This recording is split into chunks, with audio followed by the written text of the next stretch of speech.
Good evening and welcome back to another episode of Please Call Me Crazy, brought to you by Free People Radio and powered by our favorite sponsor, Tireget.com. That's Tireget.com. You all have to buy tires from somebody, you might as well buy them from us. Help fund the movement, help support the movement. We believe in the freedom of movement. That's exactly what the establishment wants to take from you now. I am your host, Royce White, here in the belly of the beast, Minneapolis, Minnesota, for episode number 87. Episode number 87, 88. I don't know which one it's going to be. I might do another episode tomorrow and this one ends up being 89. Who knows? Episode number, whatever it says in the description, in the title. Back again with another incredible family and friends episode. The great Professor Penn is in the studio with us. Welcome back, Professor Penn. Thank you. And he's here because he had his 50th anniversary episode taken down, deplatformed by YouTube, cited for medical misinformation.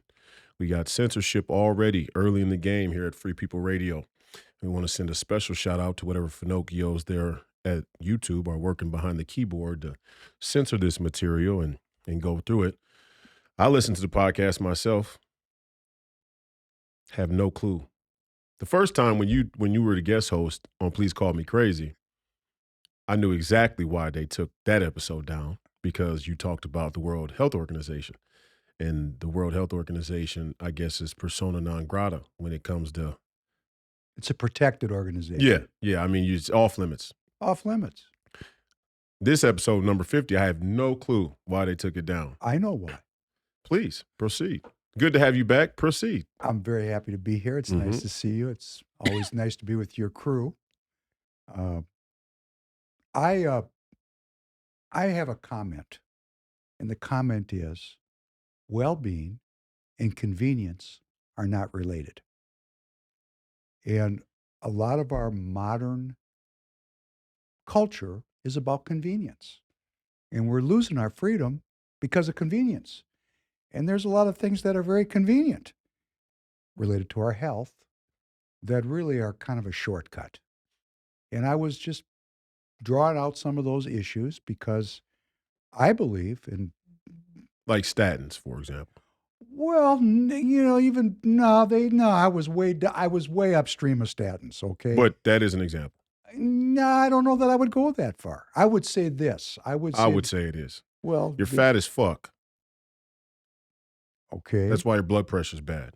You're fat than a motherfucker. There's some people that have high blood pressure that don't have a weight problem, but yeah, they're on coke. You want to know something? Okay. Could we get this episode up on YouTube? It's going up.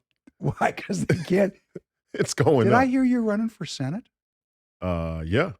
Well, if they can, let's just try. This is another thing that came up. I got that. I was really excited about that episode because I keep trying to work on the artistry of presenting these podcasts. And it's the tone of my voice. I try not to be mumble-mouthed. I try to have a theme going through the whole podcast that people can relate to. So they go, oh, there's an idea here. And it was one of my probably my best efforts. So when I saw that, I went at 9:00 and I have all these people in the live chat that are conversing with me. And I really look forward to that. Because sometimes some really interesting things happen. And I went at 9:00, wasn't there. I text Tanner and he sends me back the thing that, it's taken down. I was crestfallen, but I realized something very worthwhile. And let them listen to this one. My entire adult life, I've struggled with and tried to understand why Jesus spoke in parables. And now I know why. Because he didn't want to get deplatformed. That's why he spoke in parables. It wasn't that he was trying to be mysterious. He was trying to stay ahead of the constabulary because he said, if you have eyes to see and ears to hear, you're going to get it. And those people can't get it. And that was the theme of the podcast. I started out, Tanner's going to remember this, I started out with a beautiful piece of Bach, but instead of showing the piano player, I showed the music, the actual written music that was part of that piece was generated from. And I said there's two ways to play music, by ear and by note. And that was the theme of the entire podcast. Mm. And that's what it is for health too. We can play by instruction, or we can play by ear or by revelation. And I was trying to bring out for the audience that health is not something you can gain from a book. And I can't go to you like, hey, Royce, am I healthy? And I'm asking that question. Who cares what you think about it? Yeah. It's what I think about it, right? Right. And I also made a very interesting point in the podcast. Well-being and disease are not exclusive of one another. A person can be dying with phenomenal well-being or could be dying with terrible dis-ease. Dis-ease, not disease. They're diseased. And I want to share this with my audience because I think that the entire politics that you and I are discussing, that I'm discussing, that we're heading for, is about the well-being of the American people. Their political well-being, their social well-being, cultural well-being, familial well-being, physical well-being. That's what I'm focused on because I think, from my perspective, and I'd like your opinion on this, I think that's something that the majority of American citizens could agree on, that well-being is worth investing in, our well-being, our actual physical well-being. Mm. And I'm hoping that that will bring together some of these disparate groups that really hate each other, Mhm. because who's going to get on the other side of well-being? Stop trying to bring together the disparate groups. It's folly, in my opinion. Well, some of them can't come together. I agree with you. Yeah. Some of them just can't. I'll give you an The example. two worldviews just don't mesh. In the Democrat Party, first of all, the whole Democrat and Republican thing, I've been saying this over and over again. I just said it to a friend of mine this morning. He said, I want to bet you $500 that the Republicans win in Arizona. I said, I'll take that bet, but I want to change the terms. I want to bet $500 that a globalist wins in Arizona. Right. I really don't care what party they're in, because I think we got this kind of BS story going And on. what, the Senate? Senate, Senate, House, whatever. County commissioner, dog catcher. I mean, you're either on one side of this football or you're on the other side. You're either a globalist or you're a nationalist. I hope you agree with me. For sure. But I mean- before we go down that road, I want people to better understand where you're coming from and speaking about well-being. So can you walk us through your fight with cancer and how you overcame that? What Well, I don't like to. I don't like to talk about this. You put me on the spot. Oh, well, I thought it would credentialize you with the audience. Well, it credentializes me with all the people that have had cancer for sure. Yeah. Because that's kind of an in crowd, right? Yeah. In fact, when I had it, I used to walk around and tell myself cancer was the answer. So if there are people out there that have cancer and they're struggling with that, it's a chronic condition. I was diagnosed very young. I got cancer when I was 26 years old. And I fought it myself till I was 29. So I didn't even go to the doctor, which gives you some idea of where I was coming from. I was really into, the self-governance of my well-being. Yeah. And I had a disease that was, it was a relatively, it was a kind disease to have. It was Hodgkin's lymphoma, which actually, if you're going to get a cancer, it's something that they say, oh, you can be cured. But the cure that they had in mind for me was quite extreme. Mhm. And I was recommended to have what's called a staging. Anyhow, it's a splenectomy. They take your spleen out to find out how far that cancer has spread through your blood system. And I was recommended to have chemotherapy and I think 60 or 70 courses of radiation. And it was really interesting. I just had a friend of mine die of that disease like a couple of years before I was diagnosed. So I was already like, whoa, it's not for sure how this is going to turn out. Mhm. And then you go to one doctor and the doctor says, well, you're looking good. I want a second opinion. Oh, you're not looking that good. Then you go to the third doctor and said, your ass is grass, buddy. So, and that's because they do what's called a biopsy. And the biopsy, it's like a piece of artwork. I mean, you have a picture of cells and then people look at it and everybody sees something different. It's interesting, isn't it? It's like the idea of the biopsy is to get some kind of idea of how far your disease has progressed or what kind of disease you have. Mm. But there's a human being looking at it. Like one person might look at you and see one thing, and another person sees another thing. There's some subjectivity to it. Anyhow, to make a long story relatively manageable, I did not want to have uh, a full onslaught as if my body was the enemy and that the cancer had to be destroyed. That, that I asked the doctor, "You're taking my spleen out. Does it matter?" "No, but you can never ride a bike again." "Really? Why is that?" "Well, if you fall down, you could die." Well, I was riding my bike at the time, 150 miles a week. That didn't sound like a good deal for me. I mean, I wanted to ride my bike. Bicycle. Bicycle. Yeah, bicycle. I used to ride my bike everywhere because I was trying to heal myself. I was spending a lot of time. I was that crazy bastard that when the snow was flying, I was riding my bike to work because I was trying to stay out in the natural environment. Anyhow, I went for second opinions, third opinions, and I realized really quick, and for the people that are suffering, which I have a great deal of understanding of that suffering. I wanted another opinion that was not in the legal district of Minneapolis, St. Paul, where we live, the belly of the beast. Because it doesn't matter who you go see, they're going to tell you the same thing because they're controlled by the legal ramifications of coming up with a different idea. They're worried about getting sued. So whatever the standard of care is, you're getting it. Overly litigious country. Well, it controls the kind of medical care we're going to get. Yeah. So I went out of Minnesota down to Chicago, and I met a very young and charismatic physician whose name I can mention because I haven't even thought about him for many years, but his name is Dr. Keith Block. And he was very charismatic. And he had started one of the first oncology practices that involved diet and psychotherapy. Homeopathic? No, No? it was diet. He was really into what was Alternative. complementary. They call Okay. it complementary. Okay. He treated his patients with the minimal of standard allopathic care. Mm-hmm.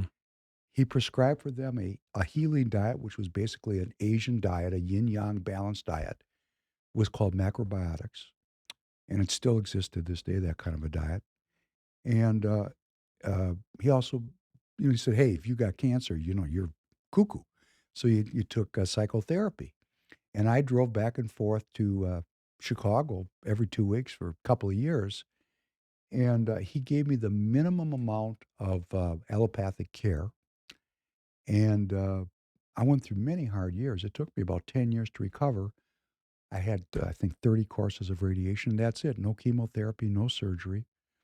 And I've been asymptomatic since I'm about 30 years old. Wow. And 30 years. 34 years. 34 years. Yeah. But I really want to say to the listeners and viewers, people have to be active participants in their care. There is good scientific data that says if you self-govern when you're ill, you're likely to have a better outcome than if you're passive. And I was very aggressive in my desire to read the literature, to understand what was being done to me. I was very consumed with the desire to heal. I mean, I was in my 20s. I lost the most wonderful year. I mean, I went into that thing. I weighed 225 with a 33-inch waist, and I came out weighing 120 pounds. And I had to rebuild myself. And you've met me. I mean, I don't think I look like I was that sick. And I did it's not the getting treated that's the issue. It's the getting well that's the issue, the well-being part. What are we willing to do to restore and reclaim our well-being? Yeah. And there was nothing I was not willing to do. So how fucked up were you with the psychotherapy? Were you pretty fucked up? No, I'm not amenable to psychotherapy. I have to tell you, the guy looked at me and said, "This is not going to work. I'm throwing your ass out." Oh, okay. Because I just, So you didn't keep that up over the course of no, the 3 years? that did not work. I tried because I was scared. So being scared, the anxiety, the panic attacks, the free floating anxiety that's Yeah. associated with somebody looking at you and you go, you have a 50% chance of being alive 5 years from now, and you're 29 years old. That scares you.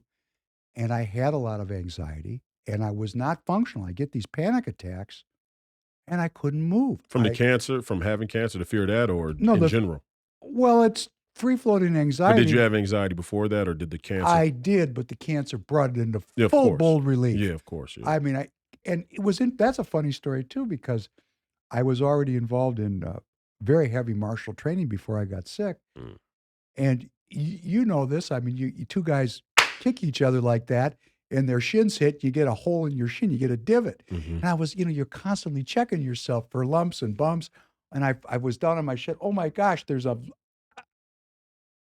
what's a divot? A divot in one area is 2 high points. And I thought, oh, bone cancer. It's spread to my bones. I flipped out. So I went to a doctor here in Minneapolis. And he felt it, and he looked at me and said, "What are you worried about?" And I told him, and he said, "You you have every reason to have anxiety." And he actually gave me permission to have anxiety. And after that, it started to get a little bit better for me. But what really healed it was I immersed myself, because we're going to, you're letting me talk. I mean, you're taking me all the way down the rabbit hole. I'm not going all the way, okay? But I'm going to go down a couple more levels. Okay. I found that the most healing part of that journey for me was faith. I went to my rabbi, and I was praying in a very religious community at the time. Mm-hmm. Very religious, black-hatted, had the big beard, fell out from the radiation. And I said, "Rabbi, I have a very serious disease. Certainly, in this great lexicon of knowledge that goes back thousands of years, there must be some magic that I can rely on." And he gave me a book in Yiddish, which I read. And to give you the sum of the book, it said, "Do whatever your doctor tells you to do." And I said, "I'm out, because I need some supernatural help right now."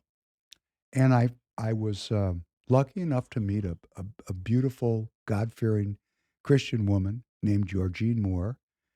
And she introduced me to the New Testament, which, as a Jewish man, that's a stretch right there. But hey, in a foxhole, hey, whatever it's going to take, I was going to do it. I mean, I was dying, right? Yeah.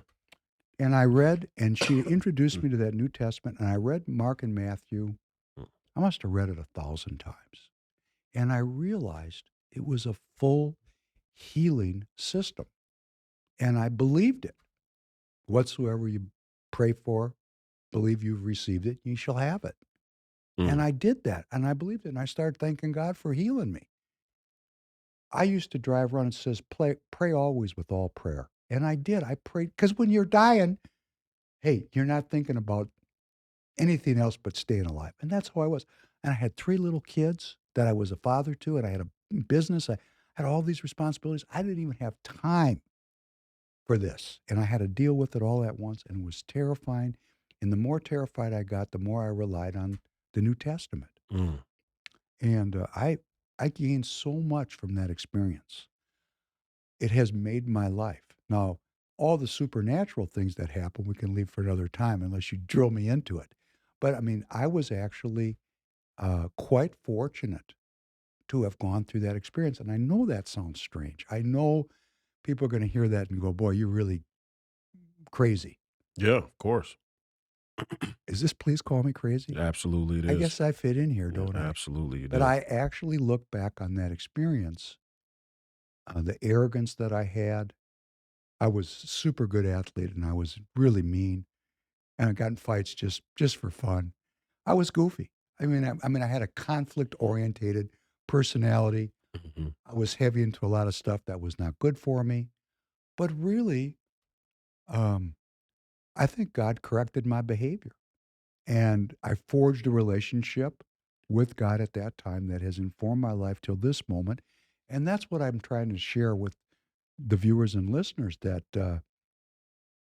faith in God thing, that's what we're really dealing with here with this globalist nationalist thing. Yeah. It's the linchpin. So I was in some sense prepared for the life I'm living now by going through that experience. And I know you had Greg on, who's your one of your martial arts instructors. Greg, is that his name or what? Greg Nelson. Greg Nelson. Sifu Greg Nelson. Sifu, and I've known about him because he's quite well known in the Twin Cities, and he had a similar experience. Yeah, rare nerve cancer. And when I looked at him when we met him, first, I think when he got diagnosed, he said he was one of 33 cases that had ever been recorded,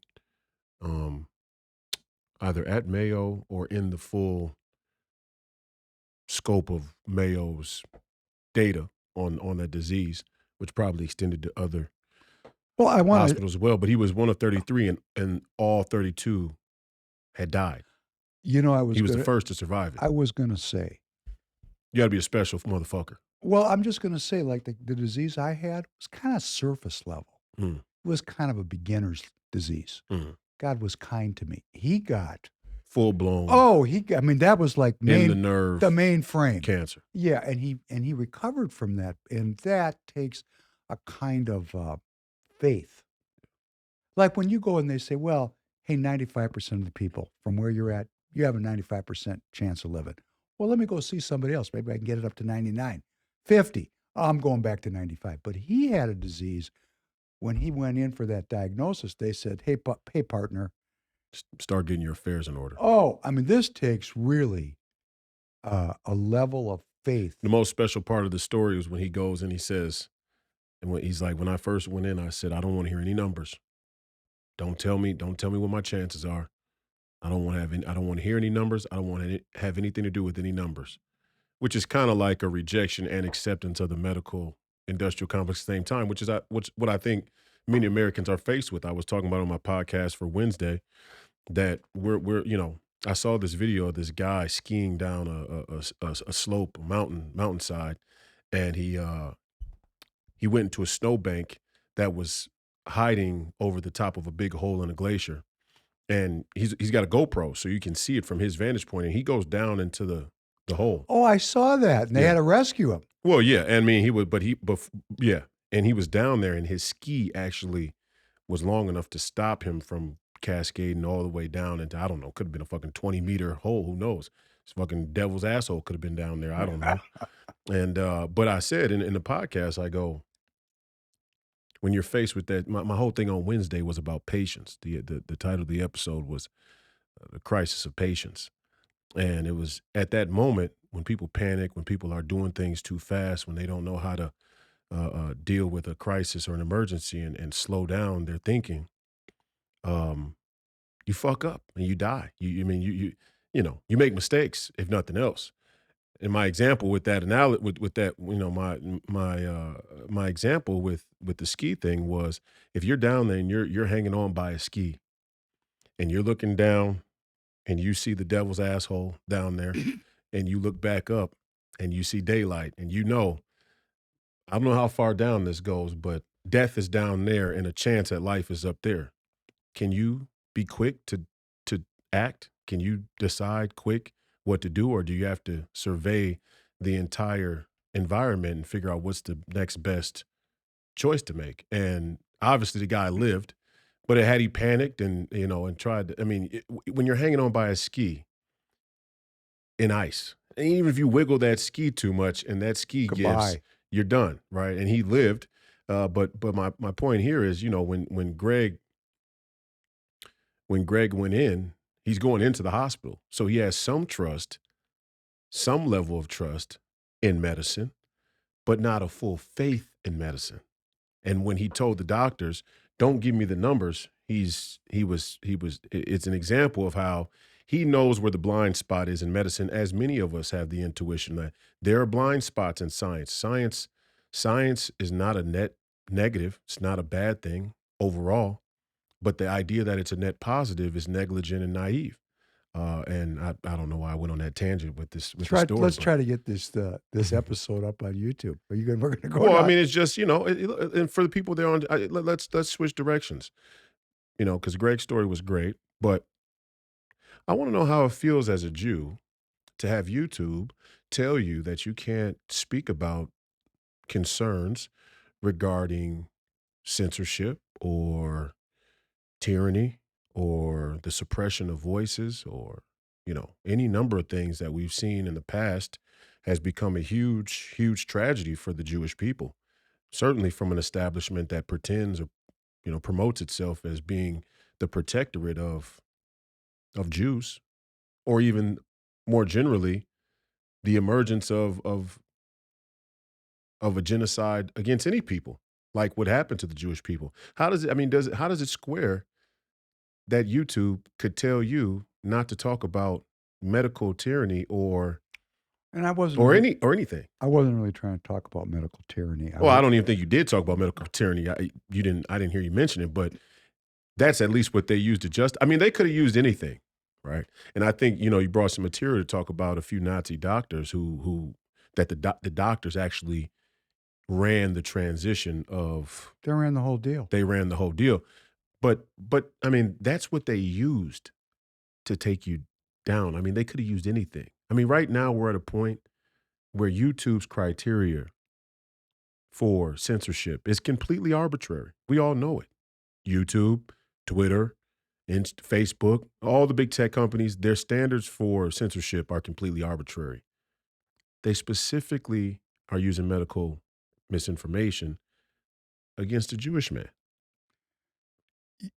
They're really kind of telling me what's really important, and what's really important. And I really, I'm not in their head or in their algorithm, so I don't know what specifically drove it.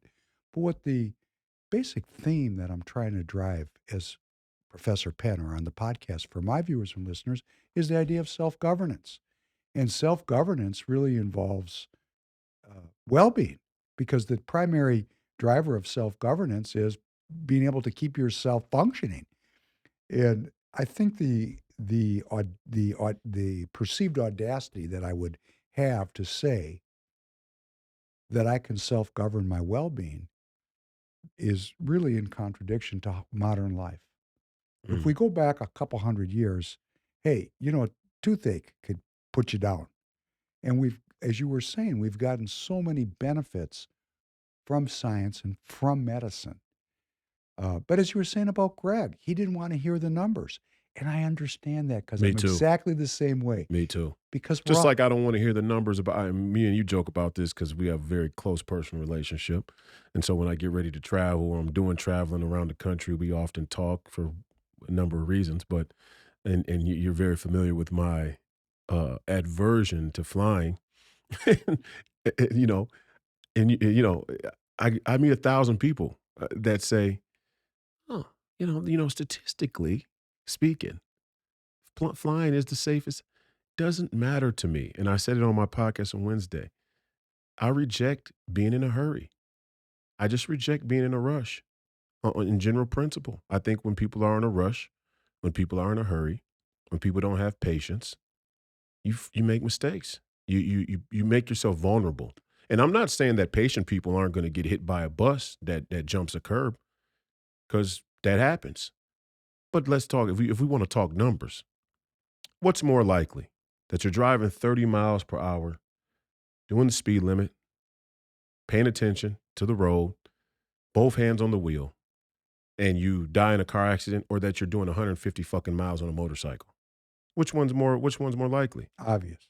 Now we could take it down a notch. Maybe you're not on a motorcycle. Maybe you're in a Hellcat. All right, everybody loves the Hellcat. There's a huge Hellcat movement. And I'm not against a good American muscle car.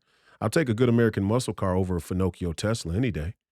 That doesn't mean I'm going to do 120 miles per hour, weave in and out of traffic. I can't tell you from being on the road this summer how much stupidity I saw out there on the highways.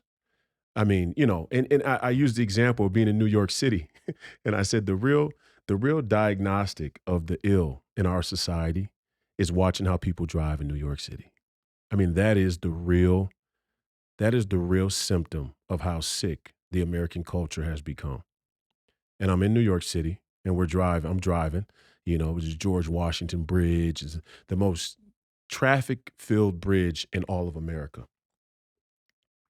The most traffic-filled bridge in all of America, right? Mm. Um, and I'm watching like a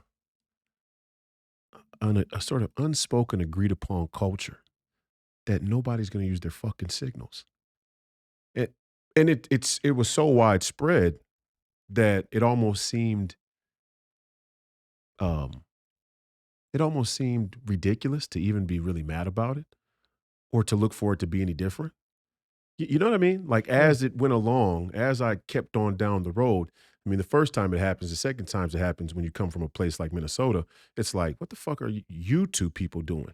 And then you start to realize as you look at the whole You're in foreign landscape, territory. these people are fucking nuts. They have their own culture. Well, no, but my point is, yes, they have their own culture, but their culture has embraced the rush. And in embracing the rush, very, very simple things that would make them much safer have been rejected. Yet, they'll let their fucking government mandate that they take an experimental vaccine. I mean, think of the lunacy of it. You motherfuckers don't use turn signals, but you're going to take an experimental vaccine. What the fuck are we talking about? You're in a rush and you get so far over the line of being in a rush, being impatient, that the most basic decisions become very difficult to make. I mean, basic logical decisions. And, it's the same with medicine, it's the same with families, it's the same in intimate relationships, it's the same in sports. I mean, no matter where you go, like when I'm out there on the court, people are very impressed with raw physical athletic ability, right? Speed, strength, size, right? Bigger, faster, stronger. But the best athletes have the ability to slow down the game. All right. You look at the big three will be on tomorrow, the championship. And shout out to Ice Cube and Jeff Quatnitz and everything they're doing with the big three. We didn't make it to the championship this year. We'll be back with a vengeance next year. I guarantee that. But Joe Johnson's first year back in the league. Last year, he stopped midseason, and he's an incredible player. 8-time NBA All-Star, still playing at 40, 41 years old, still very effective. Um, when you look at his game, and his excellence, it comes from his ability to slow down the game. He uses his skill, he uses his athletic ability to dictate the terms of engagement, the rules of engagement. He uses his ability to dictate the pace of the game. And all the great players made the game. It looked like they were playing in slow motion. Myself, I'm one of them. A lot of people message and they say when you play, it's very graceful, right? And there are moments of sheer power and explosion and strength and all of those things. But the best players can slow the game down. And we have like this religiosity around sports, and we admire and we've traded sports for religion, like you're talking about real traditional faith. Sports is the new religion, which is why I'm hesitant to even really um, give sports props because there's no shortage of you know, idolization of sports anyway. Um, but we don't even take that part of it. It's like even where our attention is, we're getting brainwashed to not see the real beauty and the benefit, the well-being that could come out of whatever it is that we're dealing with. Cars are great. I mean, if you don't think cars are a great invention, right? Try riding a fucking horse down to Kansas City. And and I said, hey, I wouldn't mind riding a horse to Kansas City. Horses can be dangerous too, and the great outdoors can be dangerous just in general. I wouldn't mind walking places. Uncle Alfred, who we joke about maybe being a Satanist, was infamous for going on long walks because he was a Quaker, and the Quaker culture is a very walking, natural way egalitarian culture. So he was a walker. He would walk from here to his hometown in Duluth. He would take his students at the U of M to walk to Duluth. Okay. This was early 1900s anyway. I mean, 1920s, 10s. So that was odd at the time, but it wasn't like automobiles were where they are now. Certainly, you don't have Finocchio EV vehicles, but I don't mind walking. I wouldn't mind taking a horse, but a car is a good notch in the evolution of science and technology. Why, if I can drive 6 hours down to Kansas City, do I need to go to the airport, deal with TSA, who's running a scam that they need to rub my crotch because of radical Islamic terrorists in the Middle East, and take 2 fucking hours to get through security checkpoints to fly 600 miles per hour through the air at 30,000 feet to get to fucking Kansas City. I mean, the level of and now I'm at the point where my vision of the whole picture is so, you know, so on target. I hold no quarter for these people who would do it. It's not just like a simple understanding of their lack of insight. It's like a contempt. I have a certain contempt for it. Like if you would rather fly to Kansas City 6 hours from Minneapolis than drive, you're a fucking asshole, probably in some form or fashion. I mean, I don't know. I don't know how exactly. Just in general principle, either you're a fucking sheep or you're a serious fucking narcissistic asshole that you have to get there. That, what is it? It'll be about 5 hours quicker, right?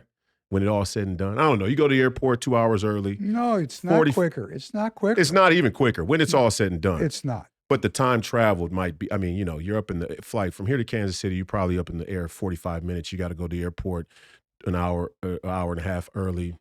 Probably take you 30 minutes to get your bags.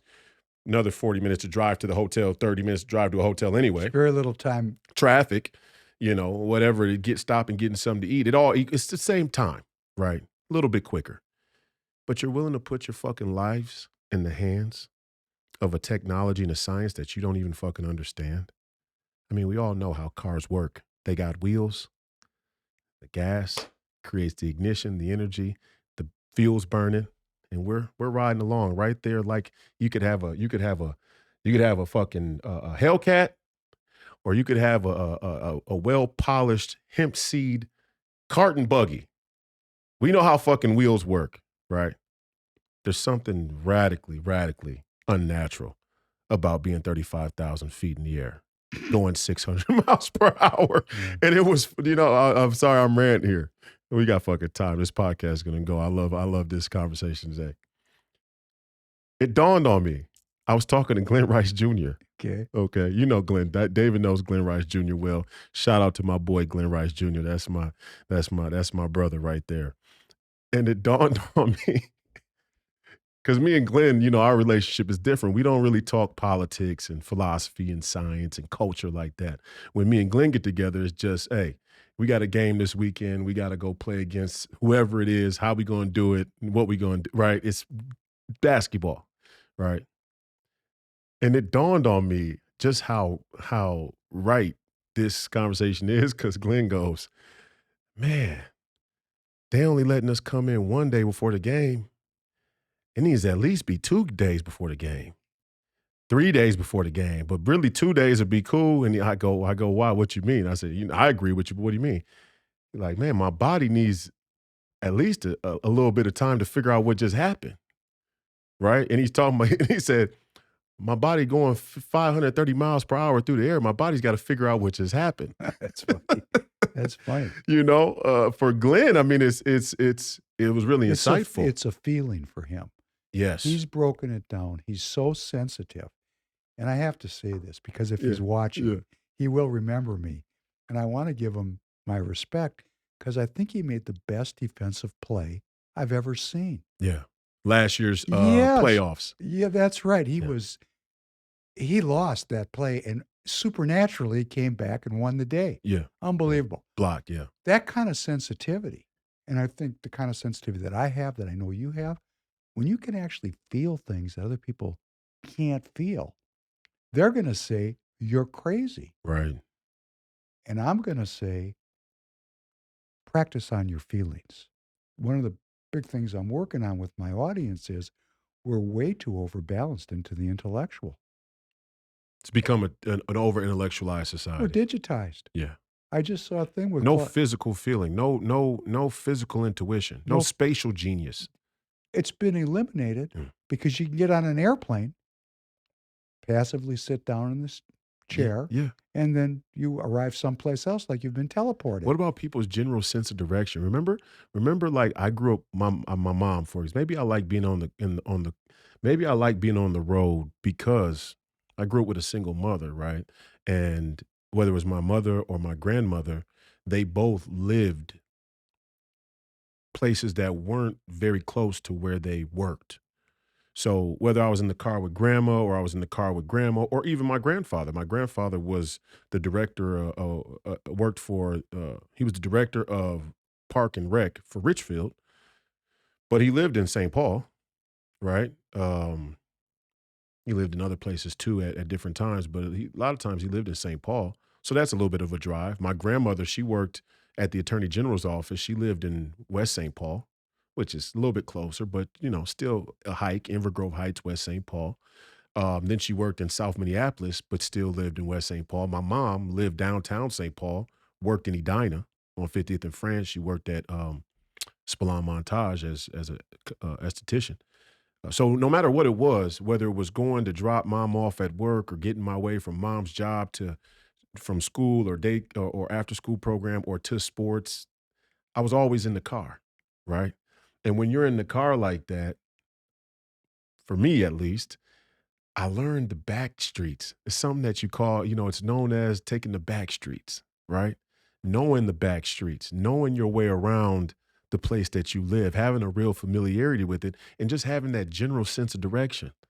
I Like, oh think no, if I get over here, I can make my way there. I think this is why I got my episode taken down. Okay. I think if I can, I hope we're up. Hey, we're on Rumble. We're on X. Episode 50 is on Rumble, by the way. It is. For all of you And listeners. You for can go all- see and what for they all- took him down And for. for all the Please Call Me Crazy listeners, we're everywhere. Yeah. We don't want to be dependent on anything. And we're going to get bigger too. We're going to put more content out soon, but go ahead. But I think the reason when I listened to what I said, Mhm. I said, if since I've been using Google Maps, I've become dependent on Google Maps. When I was young, it was go to the church, take a right. You're going to see a big elm tree. Take a left. You'll come to the lake. Go around the lake. Okay, we can't do that anymore. Yeah. We've lost that. Can't remember phone numbers anymore. Right. That's the next thing. And I said that on the podcast. My short-term memory is affected by my dependency on my contact list. Do you think you come from the intellectual tradition? You went to I don't know if you want to say that or not on the podcast. You went to a very prestigious college. Yes, I did. Before you dropped out and decided to run your own business and become a shopkeeper. Right. Right. But you're familiar with this intellectual tradition. Do you think that the intellectual elites, that the academic elites of our country have the vision or the scope of social engineering to have ushered in the evolution of technology to do that specifically? Or do you think it happened organically? Oh, well, this is something I can speak to because I have the visual evidence. We can play it. Herman Kahn. Herman Kahn. Great. The Hudson Institute. Hudson Valley Institute. It was a think tank, was established in the 1950s. Herman Kahn is on YouTube. They didn't take it down. And when this kind of stuff is up there. Piss on you, tell you it's raining. That's exactly correct. Mm-hmm. They're serving you dog shit and they're telling you it's caviar, right? It's actually up there where he's talking about the whole technology development from 1960 up till today. Mm-hmm. He's talking about all the technology, surveillance technologies. He even says, we got to develop a technology where, we can put a whole city to sleep because we got people that are putting sand in the gears. That was his words. And guess who he picked as putting sand in the gears? Black people. The Black Panthers. They're great. Right. Great. And, he actually laid out the whole, and having studied this. Herman Kahn. Herman Kahn is the Black Panthers are the problem. Well, Herman Kahn is the character that Dr. Strangelove was based on in the famous 1963 movie. Right. And his intellectual tradition goes, his neocon intellectual tradition comes right into the current day. And when you're asking me, do they know it? Oh, they know it. Now, does the high school teacher know it? No. But this elite group that is, and we have always a struggle for the steering wheel. Is it going to be the intellectuals that drive, or is it going to be the business people that drive? That's the big fight. The politicians, they're just there to amuse us. That's like going to WWE wrestling. Yeah, WWE. It's BS. Formerly WWF. It's just BS. There's really nothing to that. That's just to distract us, like Democrats and Republicans, a distraction. Mhm. North and the South, man and woman, whatever the polarity is, white. it's a distraction to divide us. And the people that are really fighting for control are the very wealthy and the intellectuals. Mhm. And the intellectuals, of course, are winning.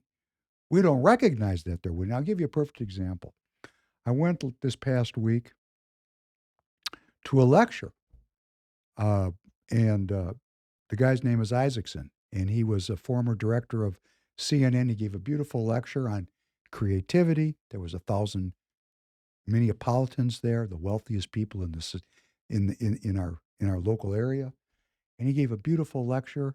And it had nothing to do with who the guy is. The guy was the director of the Aspen Institute for years, which is a really premier globalist uh, Think tank. think tank, Yeah. just like the Hudson Institute, just like, it's funded by the Ford Foundation, the Rockefeller Foundation. I mean, Mhm. that's who he is.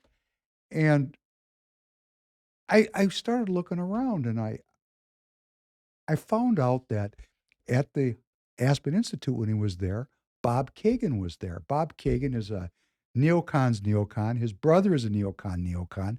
Bob Kagan is married to Victoria Nuland, who's the Assistant Secretary of State that's organizing our Ukraine policy.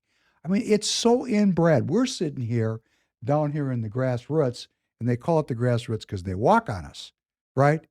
That's why they call us the grassroots, or at least that's going to be my theory.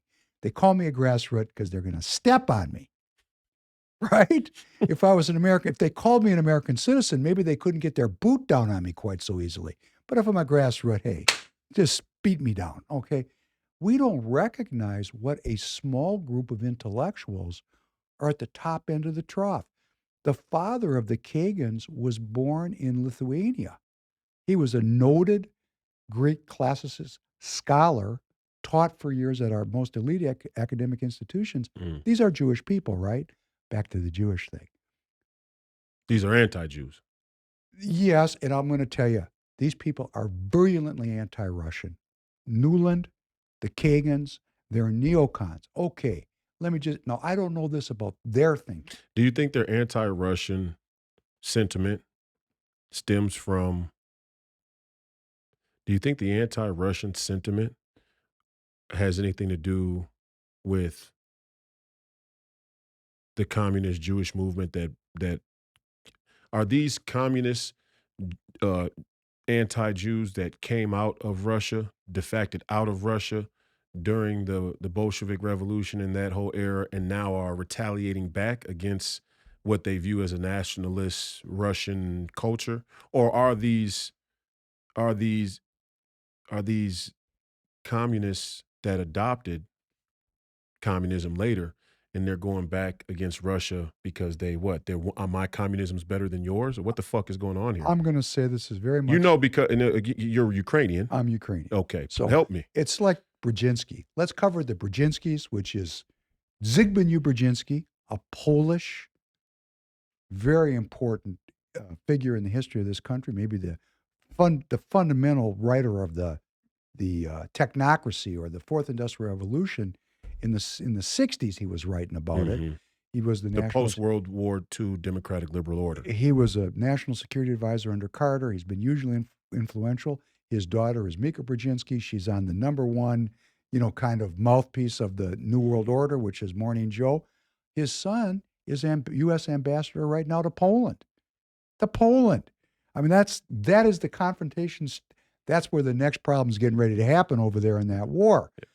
So let's just talk about the Brzezinskis and the Kagans in one breath. Tinderbox. That's the tinderbox. And the Brzezinskis were not Jewish.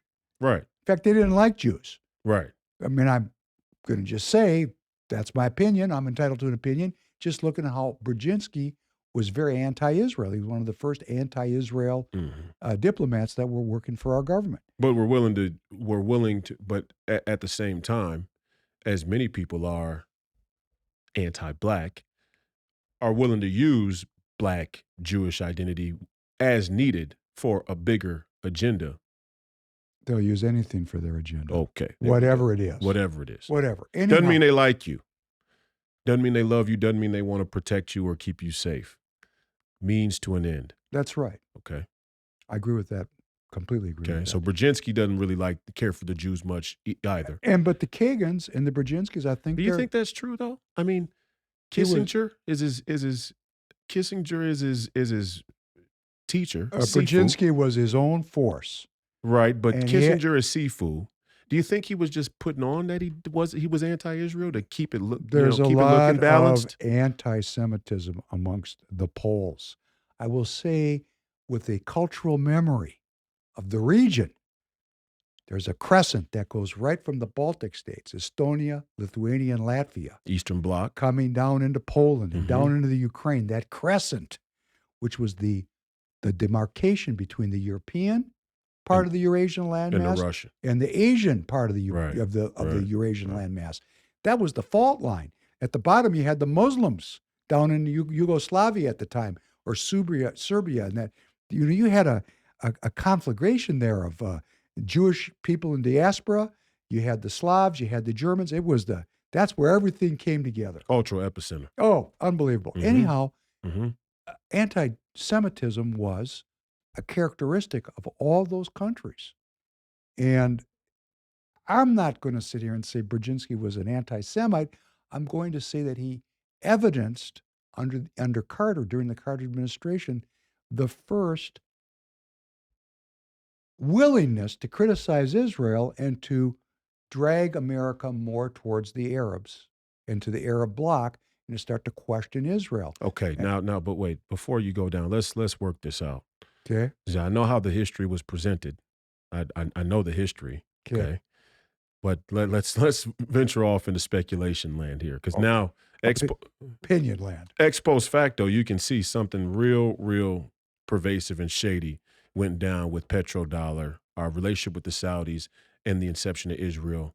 I mean, the whole thing goes down in about 2 decades, which is a blink of an eye, right? Between the time when Israel is created.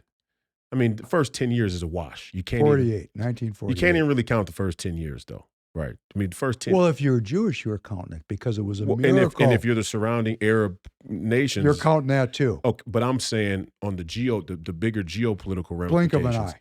Blink of an eye. Okay, so from 58 now to about 73, when Nixon and Kissinger go in and gold standard, petrodollar, China's the great news. The whole post World War II democratic liberal order really takes its balls out, and does a good tug in front of the whole country while the whole world's watching. Okay, blink of an eye. Ex post facto. Are we? What is the foreign policy? I mean, the foreign policy from the word go has always been very um, contradictory around our relationship with the Saudis and our protection of Israel. Because on the surface, people would have you believe, some people would have you believe, many people, let's say, would have you believe that the Saudis have a natural animus towards the Israelis. Now you got the Saudis and the Iranians finally coming back together to link up under the BRICS unification, and Israel's not in it. Although you could look at Israel and China's economic relationship as being very symbiotic, if you want to say that. They're very amenable to one another. What the fuck is going on over here? I want to go back to the beginning. What the fuck is happening here? Because to me, it seems like when Brzezinski goes off on this, well, maybe we're a little too pro-Israel, it might have not really been, it might not have been that in the first place. I mean, what is going on? How do we square? And I'm just asking. I don't really have an opinion on this because, I have my own opinion, but I'm just asking genuinely what you think. What is going on here, but with our relationship with the Saudis and the petrodollar, and this cultural narrative that every Muslim will show up on the doorstep of Israel and blow it to rubble if we're not there to protect it. I mean, in one sense, you could say, let's say it this way: culturally, Israel is the linchpin of the entire New World Order. Culturally, from a narrative standpoint, Militarily also. Well, Ultimately, no, militarily, militarily, every time the United States comes to a moment, a node, where we're going to say as American people, wow, we can't afford to be in this war with the Ukrainians. Mm-hmm. We can't do this. We're going broke. We're not winning. Mm-hmm. There's going to be these voices that are going to say, if we don't defend the Ukrainians, Taiwan's going to go. Israel's going to go. Oh, but that's going to be the last argument. The last argument is going to be is we can't withdraw from these security relationships because we're not going to be able to defend Israel. It's always going to be about Israel. That's why I look at the Ukrainian theater and I say, okay, could be nuclear war. I look at the Taiwanese, I say, okay, South China Sea, could be nuclear war. But when we get right down to it, when the curtain gets pulled back, it's going to be about Israel. Okay. Militarily, okay. But also militarily, you can make a strong argument that the petrodollar is the linchpin of this whole Kissinger, It's the Brzezinski linchpin of our economy. architected movement. Of our economy, it is. And the two are working at the same time.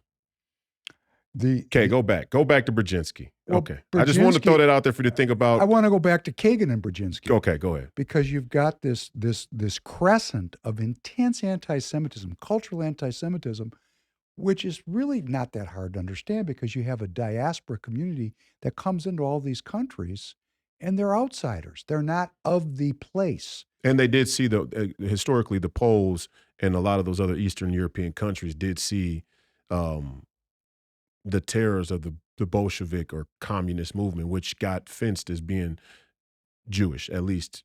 Well, before that even happened, these were kingdoms.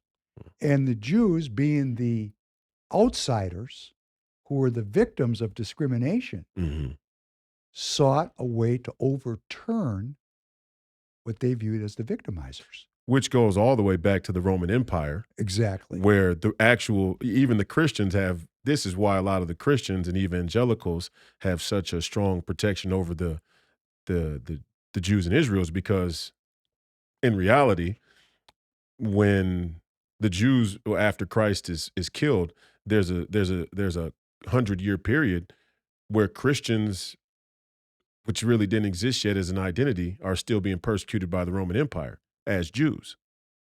Believed in Christ, believed in one God. Let's put it that way. If you were Jewish, if you believed in Christ, if you whatever it was, if you believed in one God, if you believed in the Abrahamic God, you were getting persecuted by the Romans. You know who won that argument? The one God won it. Oh, for sure. But it was a little bit more complicated than we're taught. To go back to Brzezinski first. Okay, great. Go. Then we'll get to the Roman-Jewish war and how you got Kagan and you got Brzezinski, and I'm talking about not Bob Kagan. I'm talking about the father. Yeah, Kagan, Bob's father. He immigrated from Lithuania because he had to, not because he wanted to. He had to boogie out of there because the anti-Semitism from the Russians, from the native Lithuanians, and from the Germans was all the same to him. It didn't matter where he turned. He didn't have a place to perch. So he left. And he left with a natural predisposition to be anti-Russian because the Soviet had occupied those Baltic states and had put in an authoritarian government there to control those people. No different than Brzezinski family had to leave Poland because Poland was cut up during World War II and then became part of the Soviet bloc at the end of World War II. Because the Russians left troops in Germany. The Russians took over Poland. It was part of the Iron Curtain. But the Soviets' power or their territory extended all the way to Germany. All the way to East Germany. All the way to East Germany. So the Polish people were subjects of the Soviet Union. And so these people, the Brzezinskis, the Kagans, they got out of there. They came to the United States, to the land of flowing with milk and honey, but they came with a predisposition to anti-Russian policy. So in the case of Brzezinski, relative to this Muslim Arab thing, when the Soviets attacked and occupied Afghanistan, it was Brzezinski who was very much a part of organizing the Mujahideen, which were the precursors of Al-Qaeda, to throw the Russians out, or the Soviets, they were the Russians, to throw them out of Afghanistan. He was the national security advisor during that period. The Kagans came with a huge predisposition towards anti-Russian thinking. And this Bob Kagan, he's married to Victoria Nuland. I mean, you're talking about, What kind of marriage is that? Come on. I mean, who are these It's like people? an arranged matchmaker of globalism. It is. It is. It Was there a totally is. globalist matchmaker going on in the shadows here? Well, it No, they just underscore came up under the same. under the system. Yeah, And I said this on that yeah. podcast, which they took down. This could be why they took it down. I Because you said, talked about Newland. no, because I said, I never talk about Steve Bannon, but I said, I want to give Steve Bannon props because he has a beautiful line. He says, it's not a conspiracy, it's the way the system works. And I think that is a wonderful uh, characterization of where we're at as the American people. And I said, Steve, I've given you props. Now, can I get props from you? Because the system is slavery, drugs, and piracy. So that is our contribution to this dialogue. But these Jewish people, the Kagans, the Brzezinskis, and thousands, hundreds of thousands of other Jews who had given up being Jewish because they were poor, discriminated against. They became involved in the communist and the labor movements and the anti-Catholic movements because they viewed the crown and the Catholic Church as co-conspirators in that corruption of that time, which they were seeking to overthrow. They had to get out of there because they were getting killed. They came over here and they brought all that with them. They brought it into our East Coast intellectual tradition. Atlanticists. Well, but at the same time, which is kind of funny, our government imported thousands of Nazis at the same time into the same institutions. And I want to say something, and I know I'm going to get into trouble for it. Great. The best way, if you see 6 million of your fellow countrymen killed, to avoid being killed, is to join the people that are killing you. Sell out. Sell out all the way. And that is globalism. Probably have to watch this on Rumble. Drug slavery piracy. 2.0. And the piracy part, once you Stockholm, you go with the people who are killing you. Yeah, because that's the best Way to defense. hide. And that's Hide exactly right next to them. And this goes right into the Israel thing of how Israel has become. And I said it before, the crown, whether you look, and everybody, and Alex does a great job. I think Alex, one of the guys, does a great job. But there's this contingent over on the right that just gets hung up on the Jews. The Jews. I mean, it's just like you and I, we can sit here and talk about the pitfalls and failures of the Jewish people. You from a cultural standpoint, me from a faith standpoint, and yeah, that exists. They're just missing one word. They're just missing one idea: anti-Jews. Right. They're not Jewish. I've said this with you before. Yeah, before you even go, that'll get you censored right there. I mean, I can say anti-Jews. They might not censor me, but when a Jewish man comes out and says there are Jews amongst us who are very anti-Jewish, it seems to rattle everybody's cages. Just like for me to say that there are angry, fat, resentful black women that hate black men. People just are triggered by that. They're like, that doesn't fit the narrative. But there's something over on the right that gets caught up in this, and it's a very recent history that we can look back on after World War II, or even if you want to go back to the late 1800s, early 1900s, there's a very recent history of post-colonial civilization all across the world. And you got two sort of entities. You got the crown, which is the greatest, still in my opinion, the single greatest empire in human history that we know of. Right? Biggest reach.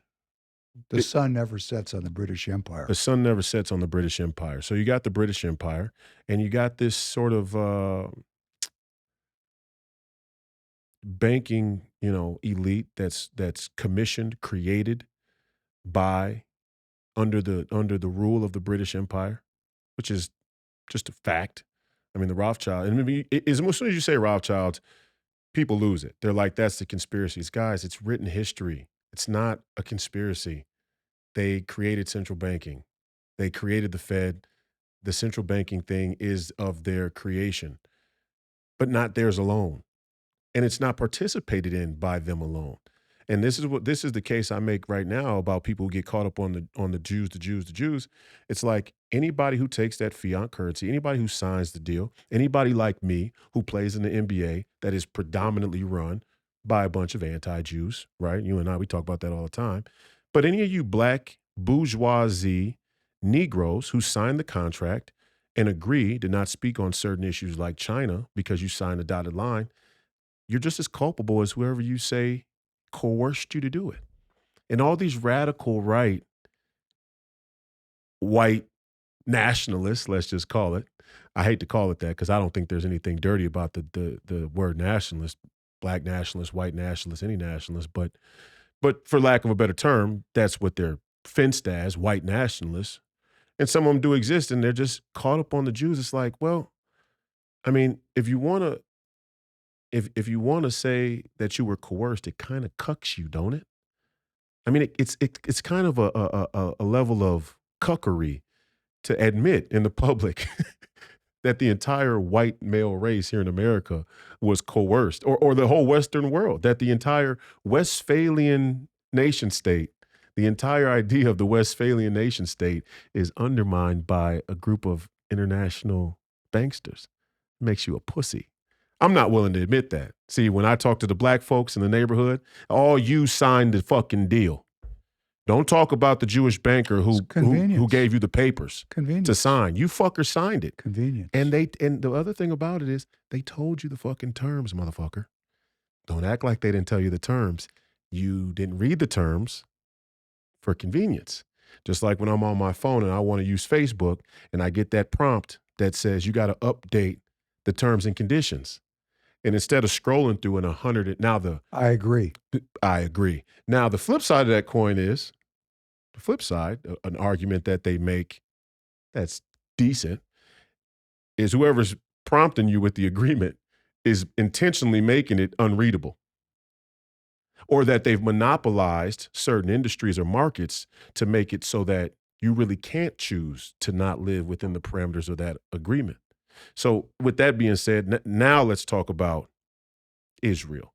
Now let's talk about the geopolitics or the Ukraine. Now let's talk about how do we walk out of it? You know, and we're talking about self-governance. That's why I brought it up.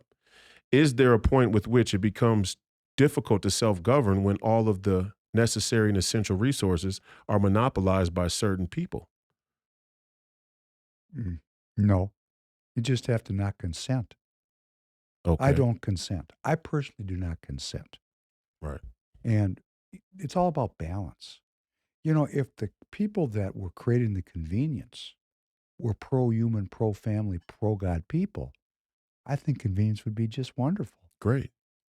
But when the people that are setting the convenience up are anti-God, anti-human, and anti-family, anti-freedom, then we got an issue. So it's not the idea of convenience or our institutions. We've been hijacked, and we've been so dumb about it. You know, there's a handful of people that were screaming about the John Birch Society. They were screaming about it in the 50s. They had a long view. They knew where we were headed. Yeah. And how they were right. They were right. The John Birch Society was right. Well, you have to look at You know how many black people, who vote Democrat have been convinced that the John Birch Society is far right, white supremacy, conspiracy theory? The Jewish people are too. They're like, it's crazy. I'm like, are you guys reading what these people were writing? It's right there. It all came true. Because the people that were running the deal who actually are patient enough to read the literature recognize the threat of anyone that would come up and say, that's too convenient. We need to maintain the difficulty of life. Maybe we need to grow our own food. As a safeguard. Not as a safeguard, as a way of life. No, but I mean that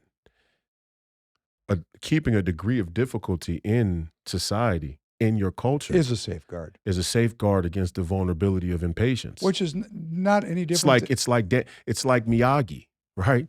He doesn't show Daniel's son the roundhouse kick on day one of training. He makes wax on, wax off. Right. He shows him the discipline of patience first before he teaches him the skill. Gives him the fruit. Because we're going to lose this. The word patience, when people go into the hospital, they're a patient. That's the thing that's lost. everyone, when they get sick, they want to recover immediately as fast as they can so they can go back to their sinful ways. Mm. Actually, being patient means waiting until you're well. And, going back to the Mr. Miyagi culture, Mm-hmm. the Shaolin priests believe that when they do something that is not correct, they must go into the kitchen and wash dishes until balance is restored to their soul. If that means they wash dishes for 20 years, hey, that's what they do. Because for them, that relationship between themselves and the supernatural outweighs all of their concerns. Mm. But that's not how we're raised.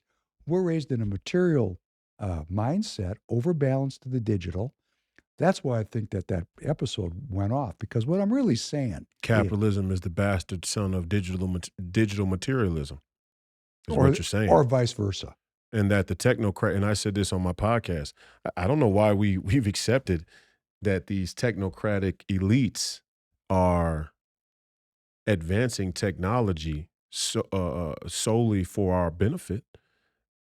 It has it has a crony capitalist veil right over the front of it. I mean, they're hanging it right out for everybody to see. I think for the American people that are listening, citizens that care, they listen to you because you make a big effort to draw out the importance of our American citizenship. Mm-hmm. We need to read. We need to be patient enough To read, just to start. And when I say is, and I was saying it with this Kagan thing with this Walter Isaacson, I didn't know that Kagan worked for Walter Isaacson, or that Kagan was well, I kind of knew he was married to Victoria Nuland, but Mm-hmm, when I mm-hmm. actually confirmed it, you start looking at all these connections. Well, they're not hiding these connections. And you start to look at them and you go, well, this is not evidence of any crime, but we sure got a lot of criminals hanging out together. Right? Yeah. You I mean, know? if it was a court of law, if they open a RICO investigation and you and I are implicated, and we both have a history of criminality, it's not hard for them to pull me into the That's correct. indictment. And I want this to go up on YouTube. So I'm not saying they're criminals like I have 8x10 glossies of criminal activity, but their mindset, the Atlanticist mindset, First off, let's be clear. The promulgation of the Iraq War was a crime. That was a crime against humanity. The Kagans were at the center of that. Of course they were. That was a crime against humanity, for sure. That was an international war crime. And everybody's got to be very clear about that. I even heard Donald Trump say it, and I'm not, of course he said it because he's railing against the establishment and their narrative, and the neocon narrative, which is the Bushes. But really, before the Bushes, it was Brzezinski and Kagan and Khan and all these. This goes back to World War I. This goes back to World War I. You got to know the history. And reading is so important. I had to investigate Maui on the side of my head at the Big Three, and it caused a shitstorm. I mean, from asshole to appetite, people are up, whether you're – I saw a lot of Democrats and liberals and people who are traditionally would reject anything I have to say on the face of political polarization.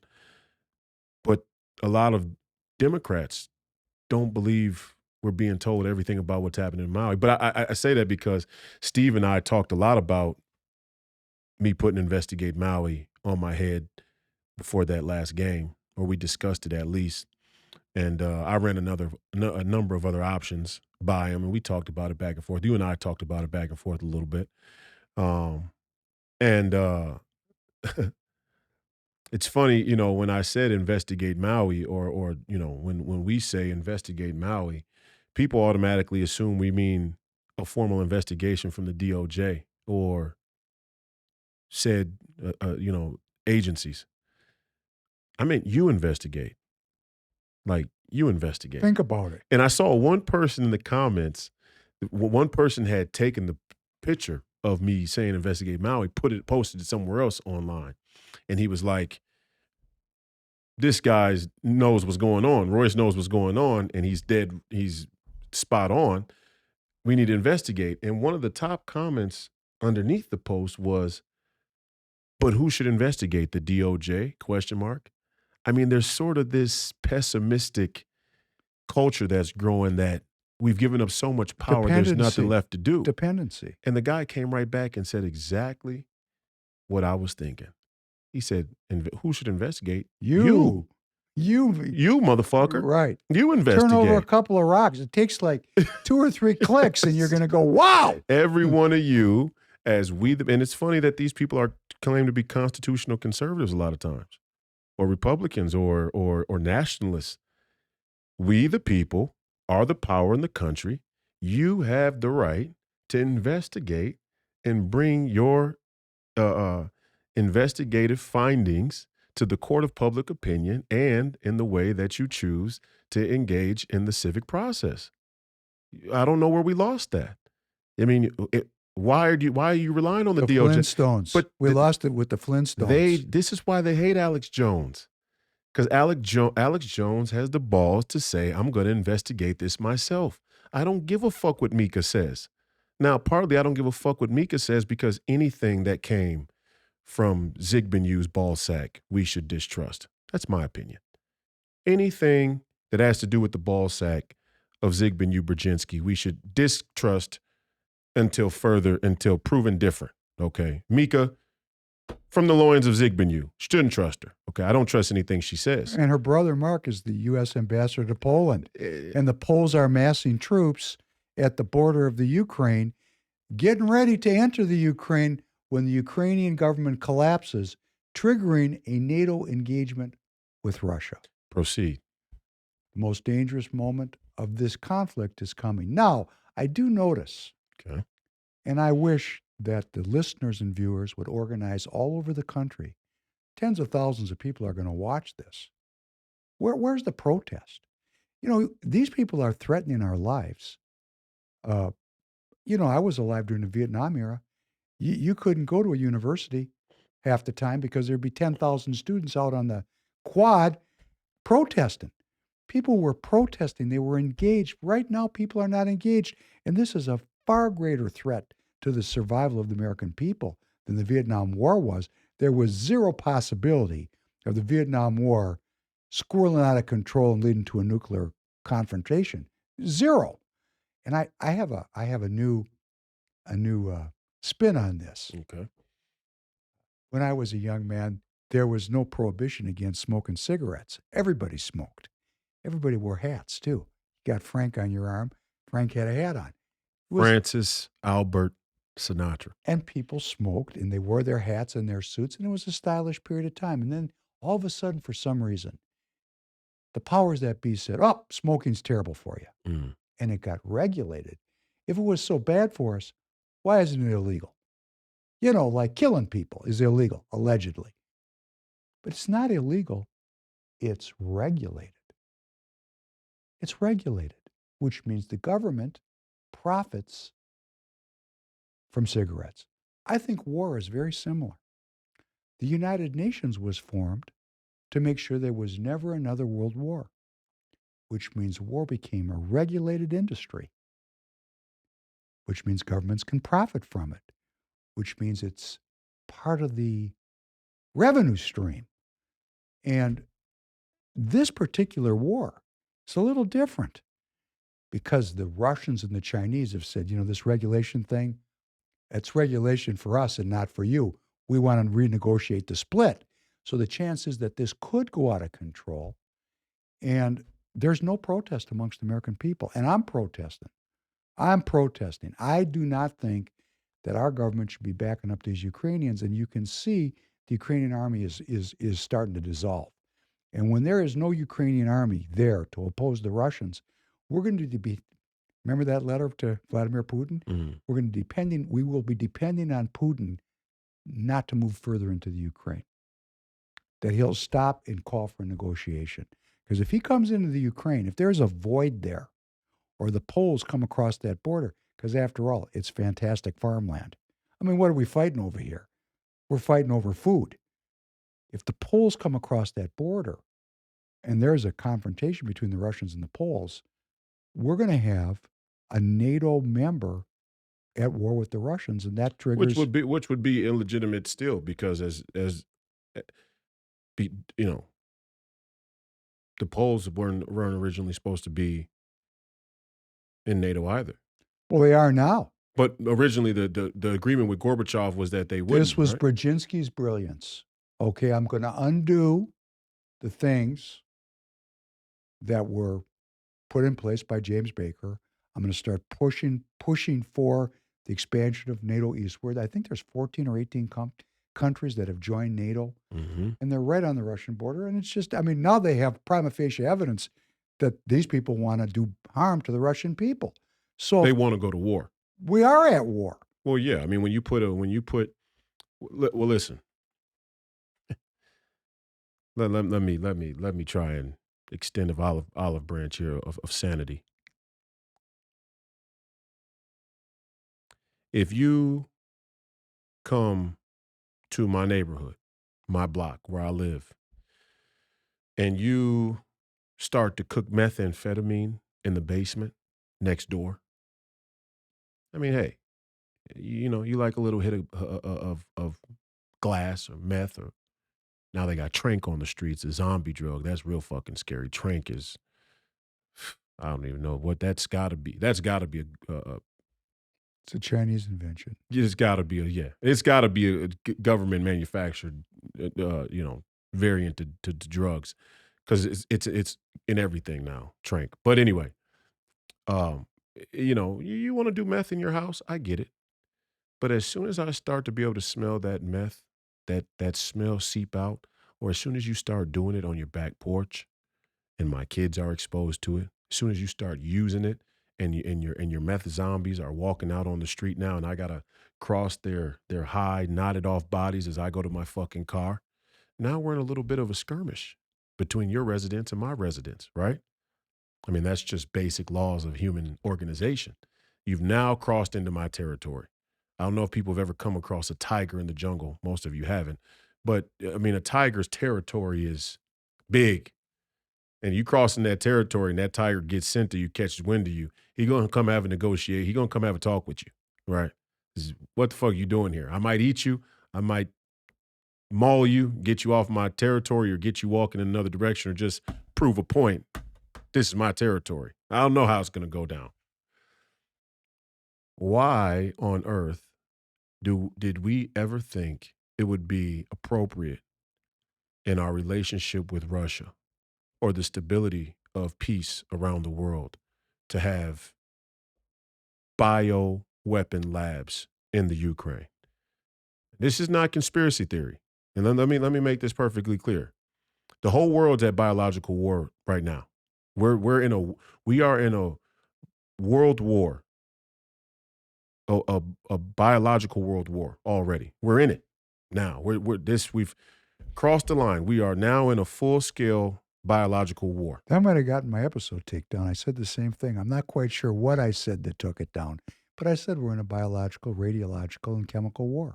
And the starting point, the marker for the starting point is, if you ever have two governments, two nations, two cities, two gangs, two people that are at odds, that are in defense against one another, I mean, they have guns pointed at each other, or certain defense deterrents set up against one another, which we have with multiple nations, whether it's satellites or anti-missile defense systems, or naval ships, whatever it is, boots on the ground, military outposts, bases, NATO bases, whatever it is. If you have two countries, two different groups with guns pointed at each other in a defensive manner, and you start to create bioweapons and you test them, whoever you're at odds with, that's who you're testing them for. You're now in a bio war. The, the, the weapon doesn't have to be released in order. You're in the war once you start creating the thing. This all goes back to those nuclear bombs. Weapons, right? Why are we even having this conversation? What are we doing? It's crazy. We're in a bio, but what I'm saying is we're in a bio war, okay? Full scale, all across the world. We put bioweapons lab. We weren't even supposed to bring NATO east at all. We brought it east, and then we put fucking bioweapons labs in the Ukraine. This is a direct provocation of the Russian people. And what I think people miss What I hope black people, first and foremost, let me speak to the Negroes, the bourgeois Negroes, who think they're getting some giant golden ticket or payday in this China-centric globalist utopia. They were perfectly willing.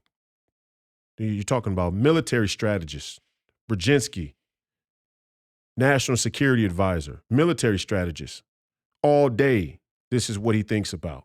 If we do A, B will happen. If we do C, D will happen. If we don't do A or C, B or D will happen. This is all they do. They knew full well that the provocation of Russia and the reneging on the agreement with Baker and Gorbachev would eventually, potentially, come down on the Ukrainian people. And now all of us in America are supposed to fucking pay to defend a decision that they made. Why don't they fucking pay? Why doesn't Brzezinski and Mika and MSNBC and the Clintons and the Obamas and the Bidens and whatever other European Finocchios want to throw in, why don't they throw all their money, their private assets together to fund this, to protect the Ukrainian people? Why don't they go there? Why do we allow them to send our sons and daughters to go fight a war that they openly provoked? I know the reason why. We didn't read. It all goes back to the same thing. We didn't read. Nobody even knew the deal that was done with Gorbachev. Did the average American citizen understand what went down between Baker and Gorbachev? No. I did, but I've been trained my whole life to be paying attention to this. Mm-hmm. And I thought it was great. When Baker, I remember it like it was yesterday when that deal got cut, because there was 400,000 Soviet troops in East Germany. And Gorbachev said, I will withdraw. Just give me your assurance that you're not going to follow me back to Mother Russia. And you know, they hate Gorbachev there now. They hate him in Russia because he took a gamble, he trusted people, and they lied to him. And, you know, this is a big problem. And we are taught that the Russians, you can't trust the Russians, that they're the expansionists. And I say this, and I've said it, I think I might have said it on Please Call Me Crazy with You. The British attacked Russia in 1807, 1852, the Crimean War, which 500,000 Russians died in that. That was not a small deal. Mm-hmm. They had the occupation of Russia after World War I, including U.S. troops in Vladivostok. Everybody got in on it. The Germans attacked Russia in 1942, Operation Barbarossa. I mean, the Russians have a recent memory of being attacked over and over by Western countries. So they have every right and reason to be sensitive on this issue. That German thing was, I think 1 in 7 Russians died. It was not a small deal. It's like 30 million. I don't know. It was 20 million, 20 plus million. A lot. I mean, it was crazy. They won the war. Yes. For example, you know, they won the European theater. They won the European theater. When you go to, they won the European theater. When you go to play a sport, basketball, we won as a team, but whoever gave the most gets MVP, right? The Russians were the MVP of the European theater in World War II. There's a funny line. I love this line. And we do well to remember that. I mean, we do well to show some fucking gratitude to the Russians. You know, all you fucking post-World War II vets or whoever the fuck wants to have an opinion on the matter. You know, all these military industrial complex shills who want to talk about constitutional conservatism and nationalism, but they still want to suck the dick of the military and that whole scam. You do well to fucking remember that the Russians saved your fucking ass in World War II. If we get up on YouTube, I said this exact same thing on this episode. You ungrateful cocksuckers. I said this. I went to the State Central Committee meeting of the Republican Party recently, and they said, if you're a veteran, stand up. And everybody gave these people huge props for being veterans. Mm-hmm. And then Representative Tom Emmer came up. He came late. He didn't realize they'd already gotten honored. So he honored him again. Mm-hmm. And, you know, how this affects me, and this is the bravery of men. Now, these are old men now. Well, it's not even, and I don't want to, let me be clear. It's not the veterans per se. They're being used. It's the Finocchios with suits who negotiate and broker on behalf of the memory and the and the tragedy of the veterans. Their heroism and their sacrifice is is exploited. used, it's exploited to justify and to cover empire. Empire. Our empire.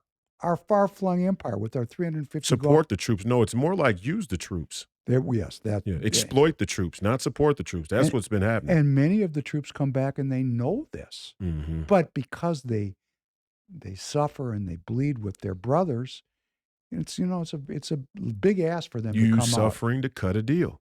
You use suffering to cut a deal with the troops. You use suffering to cut a deal with the Jews. You use suffering to cut a deal with black women and the welfare state. You use suffering to cut a deal with the Chinese. You use suffering to cut a deal with the people there in Europe that don't know any better. That, most of the people in Europe are poor. They don't understand the intellectual tradition of higher education in Europe. That's not a widespread. But they could. I mean, and sitting here talking with you, it's almost like, why are we even talking about politics? Let's just ask people to read. Yeah. If people would start reading, they do politics on their own because they get pissed. If people really just spend a little time doing a little personal research. Now, the people are watching for an hour and a half today. Take a half hour and look up Bob Kagan. Look up Isaacson, Walter Isaacson. Look at who these people are that are running the show. We don't have the power, they do. And who are they? There are intellectual elites that work in our universities. I mean, this is really gets down to the heart of the matter. What's going on in the universities? It's a $1.1 trillion industry. $400 billion is direct grants from the U.S. government. What are they doing there with that money? Nothing good. Yet every parent like me, because I've had 5 kids I've put through these institutions, we're all taught and we all believe that we must send our kids to college so they can get a good job. Most of all, to become the purveyors of the status quo, the proverbial conservators of the status quo. Productive members of society. Well, I mean, let's get specific with the professions. What are the 2 predominant professions you have to go to in order to get lawyers and doctors? Motherfucking right. Lawyers and doctors. The 2 most cocksucking prestigious occupations Can I please in use the my whole notes? Fucking country. Everybody wants to tip their fucking hat to these lawyers and doctors. I meet a lawyer, I meet a doctor, I immediately don't trust them. There is a great... Stay right there. I'm going to see what this is. Go ahead. Keep going. There's a great term that was used by the Nazis in 1933. Huh? Chris, we're filming.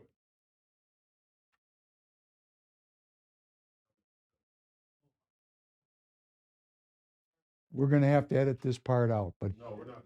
We're not going to edit? Well, here comes the great Chris. There's a great concept that was used.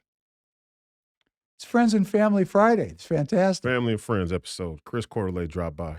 All right. Now you're famous, Chris. Come in, sit down, have a blast. We're going full spectrum. This could be a 3-hour podcast. Now I get how they go 3 hours on Rogan, for example, because you get rolling, you can't get it done in an hour and a half. Yeah. This is very important. I was just saying how doctors all these, and lawyers. Chris, you can sit right there in that chair. Don't come through here. Right over there, brother. We're going to even ask you questions. So be ready. Cocksucking lawyers and doctors. Lawyers and doctors. I cannot believe how prestigious lawyers and doctors have become in this country, and how much we kiss their fucking ass when it's so clear that the lawyers and doctors are the vanguard of a corrupt status quo. They were the vanguard of the Nazi enterprise. Well, wait, first off, can we just talk about the racket here? The racket. Why in the fuck do I have to go and get a 4-year education and then go to 4 years, 2 years? Got to go to law school. 3 years for law school. 3 years of law school, give or take. Maybe I'm a jerk off. It takes me an extra year. Maybe I'm really meticulous about becoming a fucking scam artist. Yeah. Takes me 18 months. I don't know. Give or take. Go to law school. Go to Carlson's Business School. What's our school of law here? University of Minnesota Law School. We got Hamlin's got a law school. No, what is the University of Minnesota's law school called? University of Minnesota Law School. Oh, okay. Go to law school to have to take the bar. The law is public. You don't have to in California. In California, you don't have to go to law school. In fact, Kim Kardashian recently said she was going to be a self-taught lawyer. Yeah, great. It didn't work yet. We're still waiting. If you have fake tits, you shouldn't be able to be a lawyer. That's going to wipe out a lot of lawyers. That's a lot. If you have fake breasts, you should not be able to be a lawyer. Now, let's talk about this. If the president of the United States can't be born of another nation, if you have to be American born to be the president of the United States, why should you be able to be foreign born and protect the rule of law, the constitutional rule of law? That doesn't make sense. It's obvious to anybody with half a fucking brain that lawyers collectively as an industry can subvert the rule of law through legal corruption. So I don't understand how we're squaring the circle there, that the president can't be foreign born, but all of your district attorneys can be either foreign born if that were the case, or they could be funded. They could have their campaigns funded by somebody who's foreign born. It's really about the laws. Why does George Soros get to single-handedly take control over vast swaths of district attorneys in our country? Isn't that a national security risk? Well, he's an American citizen. I think you and I have had that conversation. He's an American citizen, but he's foreign born. He's foreign born. He couldn't be president, and he shouldn't be able to buy DAs. Well, because what we're really saying when we do that is that district attorneys or lawyers in general, that the entire industry of law has no bearing on the constitutional health of our nation, which is fucking a scam. Goes right into one of my most critical ideas that I'm trying to get across. Mm-hmm. We've never developed an authentic American domestic policy or an authentic American foreign policy. Our elite institutions have been infiltrated and occupied by foreign powers. And those foreign powers bring in they stifled, they never allowed the natural development of an American ideology to become born and then to develop. We got divorced from the British. And then what happened was, in very short order, after the Civil War, the Crown started to infiltrate its academic elites into our universities. And we, the American people, were sending our bright people into Europe for education because the European colleges and universities were better developed. They had 300, 400, 500, 600, 1,000-year traditions, and we were a new country. So we found ourselves as American citizens without America. We don't live in America. We live in some kind of other ideology. Communism is not an American ideology. I'll tell you what an American ideology is. Are you ready? Nazism is an American ideology. Yeah, no doubt. Okay, euthanasia, eugenics. Those ideas were born here and born throughout the world. But as far as an authentic American culture, it's never been born. That's what I'm hoping. That's what I'm working for. That's my politics, that we, the American people, can develop an American culture that's about the well-being of the American people. Rule number 1, fake tits. Fake tits are not qualified to be lawyers. It's just a matter of the human, the genetic predisposition of human. Men are easily corrupted by fake tits. Therefore, a woman with fake tits could have the potential sway on a jury in a trial case against weak men who sit there in the juror's box. I'll take it in another direction. There's a prayer. It's a joke, but you get what I'm saying. It's a good joke, but I have a serious comment. Okay. Where are the flock that God tends? Where are the flock that God created? Here I am. I'm 64 years old. I'm not supposed to say my age, but, hey, everybody screw off. That's what I am. And I'm kind of proud of it because I almost didn't make it to 30. So when you barely get out of your 20s and you get to live as long as I have, you say, wow, that's an accomplishment. And I was a great athlete, but I wasn't a professional athlete. Come on. Let's accept ourselves for who we are. Let's not allow the culture to make us hate ourselves. And it does such a good job of that. really, you could say sports and Hollywood. Look, and I'm not making a comment about fake tits in the general sense. You're Do I? just making it in terms of law. Yes. Yes, that the sphere of law is so vitally important to the overall health of our nation and citizenship and the rule of law that there are certain considerations that should go into the, requirements of the legal field. How about Rigorous pre-qualifications. how I mean, about the how many lawyers there's like there's too many lawyers in our country. There's actually too many lawyers. The only way you can explain that a country gets as litigious as we've become is that there are actually too many lawyers. There are too many people that you could go to that'll take a gander on a gamble on a uh, embellished lawsuit, right? I mean, it's ridiculous. There are too many fucking lawyers. there would be a measure of a lack of well-being. And they tend to not be that fucking smart either. Well, And they're not I don't paid. They're want, not paid to be smart. I That's don't not want to their get thing. down on lawyers, but I mean, geez, it's just, it's unbelievable to me that you got a DA like Fannie Willis and she's in charge of, even let's talk about jury. I mean, when you have a philosophical and intellectual bankruptcy like we have in this country, how can we trust the results of the justice system at all anymore? I mean, that undermines the rule of law. That any 12 jerk-offs from the street have the moral, spiritual, intellectual capacity to properly, judge one of their peers when the stakes are high. AJ talked about this the other day, a utopian prison system. He's like, these sentences got to shrink. They got to come down.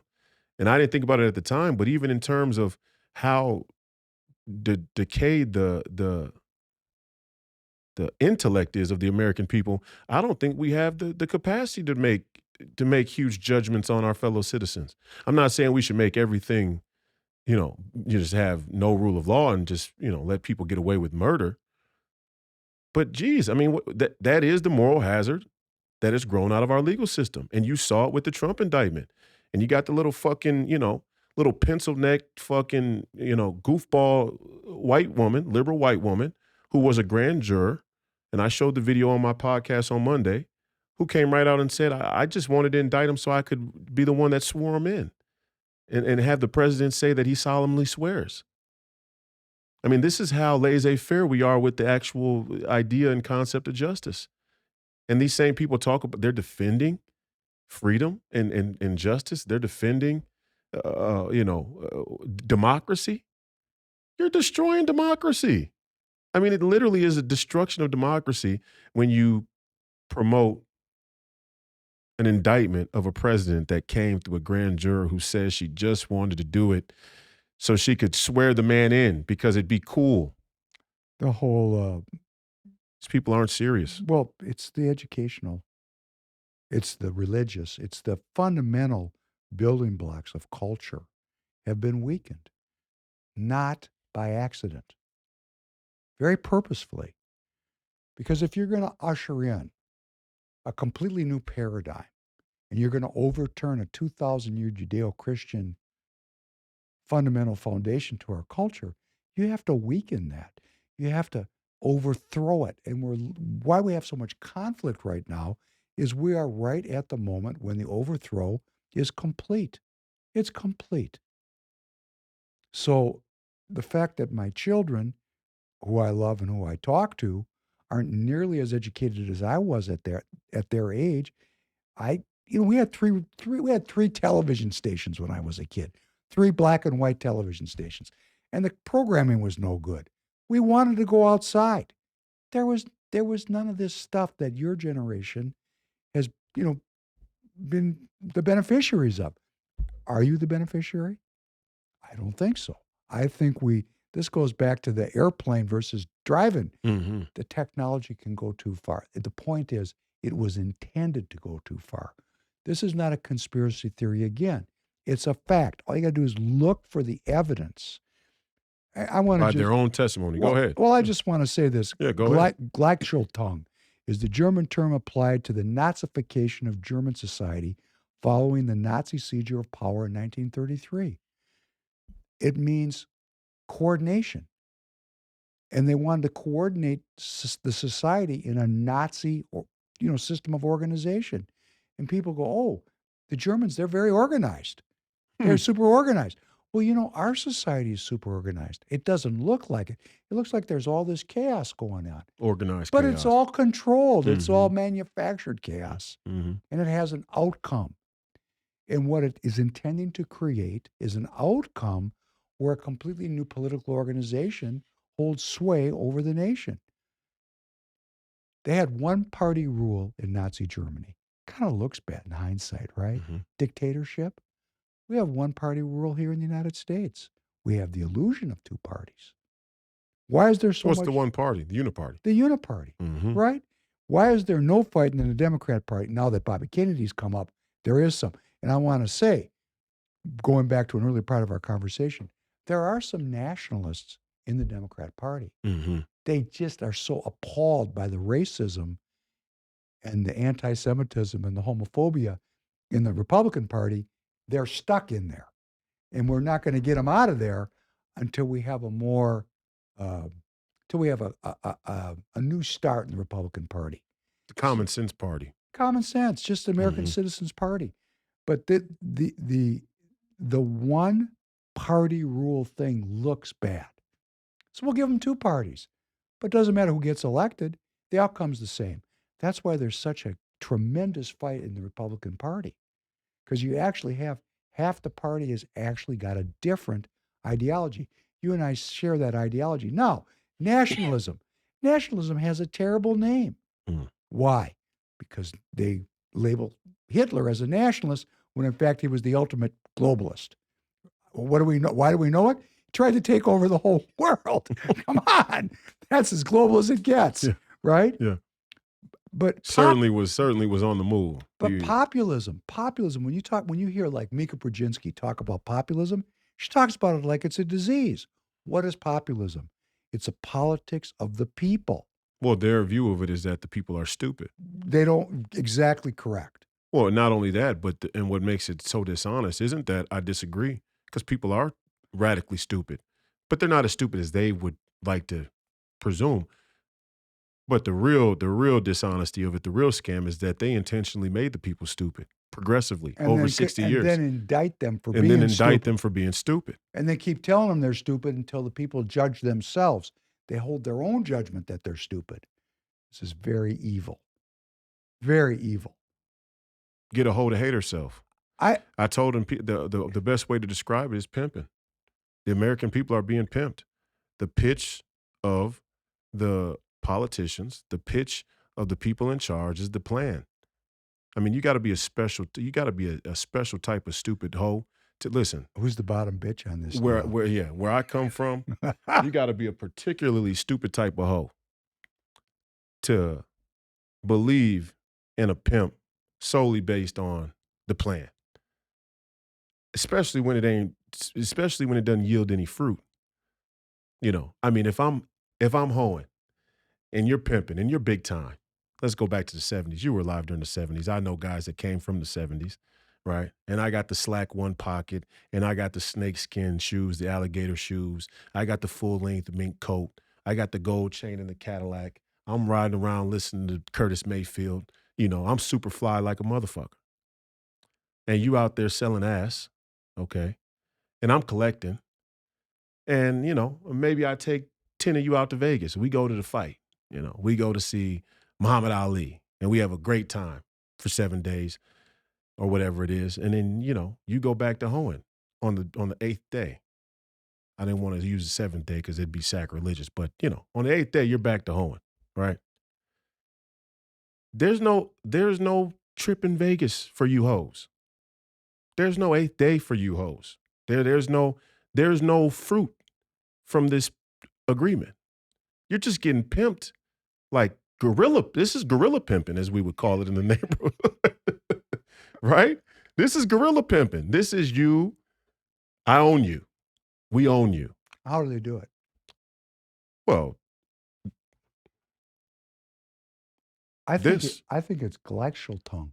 Now it's this. That's Gleichschaltung. Now they're going to tell you this is your 7 days in Vegas. And it's not by accident that the technology and the software and the psychology of this is meant to emulate the slot machines. I just came across that connection just in real time. But it is actually a week in Vegas. 7 hours on the phone or on social media is a weekend worth at the slot machine. It's a weekend. It's never ends. Porn. Everything you need. Right there. Right there. We're pimping you. So the advancement of technology, that's why we got to put this in your head. It's so inconvenient to carry a 6-inch paperweight device. Implant. It's put it right in your brain. That way you don't That's so convenient. You don't even have to touch it. That way you don't have to worry about the germs. The convenience is incredible. I don't want to touch anything. It's for your well-being. Touchless. It's for your well-being. Touchless society. We're going to a touchless society. I mean, how can you procreate in a touchless society? How can you have any balance to your body or your feelings when I you're see so many people on Facebook with their status of mask and vaccinated. I mean, I got vaccinated as a kid. Tanner, you got vaccinated as a kid. We had vaccinations probably to go to school. None of us put it on our job application. We didn't put it. We didn't lead with it in conversation. You met a pretty girl at the playground when you're in the 7th grade.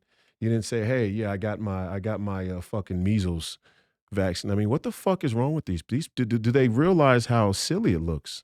Oh, it looks perfectly intelligent to them. What they're saying is they are part of the religion of the humanist. That's their symbol, like the swastika, that they have joined the religion of science. Or as Dr. Fauci said, trust the science. That is their symbol, and that is the sign of their participation, their full-throated involvement in the reorganization of culture from one that's faith-based, where we're developing a relationship with God in the hopes of divine revelation. Yeah. Now we're going for our well-being checkup. This is how I got myself clipped out of that episode talking like this. That's why they took it down. Because what say? Go ahead. Well, I just want to say, once you've given up your critical thinking and you're just mindlessly part of that religion, that's exactly what those people were criticizing about the Jews and the Catholics of 100 years ago. Balance needs to break out everywhere. We have to balance these two poles, the scientific and the religious. We don't need to have a total victory. We have to have balance. But everybody seems to want to win. This is not a thing you can win. We know science has benefits. We use the benefits. We're using them right now. We're talking to the audience through a digital media. Mm-hmm. It's fantastic. Great. Right? Mm-hmm. But we're also Guggenheim Revolution is what they would call that. Well, I think I was listening to somebody say that the reason the colonists won against the British is they had more printing presses locally. Mm-hmm. Information, fantastic. Right. We have to balance these two estates. The scientific is trying to win, but not because they're trying to win for science. Or humans, or the planet. That's correct. They have their own agenda. Let's talk about that. I mean, let's start with Anthony Fauci. He's a particularly little detestable anti-Jew little fuck. Dr. Fauci, did you know that the bioweapons labs that they found in the Ukraine, that the entire bioweapons defense R&D, for lack of a better term, it might have been called something else, but the entire program was put under the National Institute of Infectious Disease? Yeah. The entire program of bioweapons, which is how Dr. Fauci came to oversee the decision makings around gain of function, because gain of function is heavily tied to the production of bioweapons. And they fenced it, or the cover story was, it was to anticipate how viruses might evolve so they could protect us. That's why we have nuclear weapons, to protect us. Yeah. Isn't that great? Yeah. Boy, I feel so safe. Let me take you all the way to the deep end of the pool. Now, if we're talking, I mean, when we're talking about the scam of protection, I mean, most people won't even accept that Anthony Fauci was actually is actually in charge of bioweapons, which he was, and we're in a biological war. I mean, we're in it right now. Right now, countries around the world are planning on how to deploy, how to defend against. We're in a biological war. Let's go a layer deeper. Military-industrial complex, Maui, direct energy weapons, unidentified unidentified aerial phenomenon, UAPs. What the fuck is going on here? What do you got? What do you got on your bingo card for how this whole thing plays out? I think that our Most people don't. Most of your boomer conservatives won't even go here. So I well, venture because into it's scary. yeah, Oh, I don't want to be scared. Hey, pussy. I manage my anxiety now. Doesn't mean I don't have it. If you come to the point where you manage your anxiety or you Mm-hmm. can live with your anxiety, Mm-hmm. it's much more uh, appropriate because then when you're afraid of something, it's like this unidentified aerial phenomenon. Why they don't want to deal with it is they're afraid if they reach their hand down that hole, oh, there might be some beings down there that have a God that's badder ass than our God. Oh, we don't want to go there. But actually, my personal feeling about this is that our military industrial complex might have some technology that they're not telling us about. Mm. Like, for example, when they cracked off those first 2 bombs, most people didn't know that that was possible, right? Mm-hmm. So I think there's some technologies out there that are, well, you don't have to go far. All the listeners and viewers have to do is go look up Peter Thiel, find Peter Thiel's hedge fund, and look up all the companies that he invests in, and look what they're studying. I mean, they're studying things that we're sitting here. I'm pretty sure I'm a full born human being. Pretty sure. Pretty sure I am. Can't be certain anymore Can't now. be certain. They certainly want it to be that way too. But very shortly, Yeah. we're not going to know who we're talking to because they're going to roll this clone army out. I remember when I was a young man when, what was that movie? Blade Runner came out. Mm-hmm. Blade Runner. Mm-hmm. And it seemed like such a fantastic world. It's the world we're living in. It's the world we're living in. I watched Walter Isaacson being interviewed by Andrea Mitchell, and he was talking about the alteration of the human genome by hacking and then engineering RNA, which is exactly what we're doing. He was saying, hey, we want our kids to be programmers. Hey, we're going to have programmers that know the secret of life. Oh, the secret of life? That's the secret of life? No, that's the secret of death. The secret of life is found in the world of faith. Like I was watching Isaacson, he said, we must have faith in the science. No, we don't have faith in science. Mm-hmm. Science is a discipline of doubt. Oh, it's all about doubt. Guess who I saw talking yesterday? Neil deGrasse Tyson. Oh, there's a great one for you. Yeah, he goes on. You own that. You own that on your side of the equation. He goes on come on, cornball, black intellectual, bourgeois elite to the max. I mean, you're putting these talk about white people using Jews to fence some globalist agenda. Neil deGrasse Tyson is the fucking mascot, literally, of globalism and I don't know, intergalacticism. I don't know what the fuck Neil deGrasse Tyson is pitching. But anyway, he had a comment about faith, and he said faith is belief in that which can't be proven through evidence. That was his whole thing. Like, he used the word faith as a way to describe that which can't be seen or that which can't be proven. And that's not what faith is. And we're so fucking dumb that we let these mealy-mouth, unintelligent motherfuckers like Neil deGrasse Tyson come up there and tell us what the Judeo-Christian tradition is all about. The faith is not in what can't be seen. The faith is in God's love. You have faith in God's grace. The faith is in the grace. The faith is in the love, which quite visibly can be seen if you're able to be, if you're, You have to ask. well, no, not even, you don't even have to ask. You don't have to ask. Yeah, I think you do. No, you don't. You don't? To see it?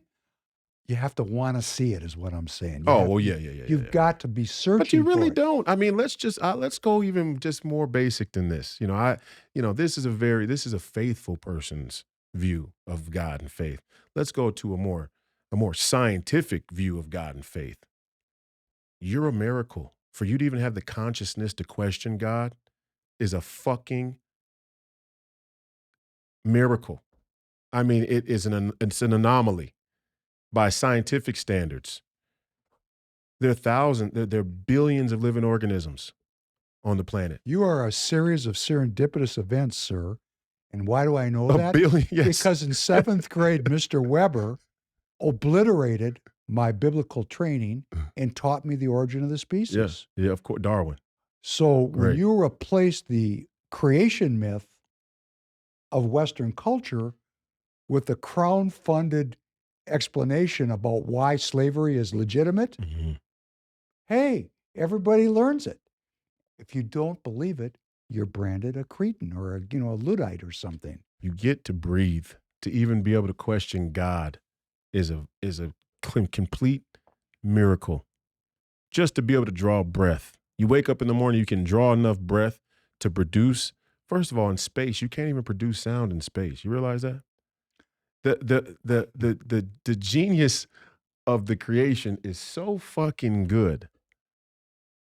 Because God knows people don't need to live in space. I don't want them living out there. So there's no need to fucking talk out there. That's funny. So I'm not going to put any fucking atmosphere for the sound waves to bounce off of. If there wasn't oxygen, if there wasn't an atmosphere for sound waves, we're talking science now. The reason why there's no sound in space is because there's nothing out there for the sound waves to bounce off to make sound.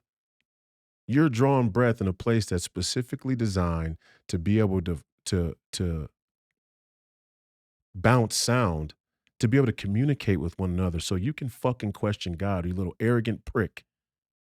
Neil deGrasse Tyson, you wouldn't even be able to move your fucking mouth if it wasn't for an intelligent design. And you're so fucking arrogant that instead of paying homage and reverence to God, you sacrilegious, milquetoast motherfucker, instead of doing that, you're going to walk all the way until you come to the rationalization that, no, this is Sims. We're living in a computer simulation, most likely. The evidence shows that we're living in a computer simulation.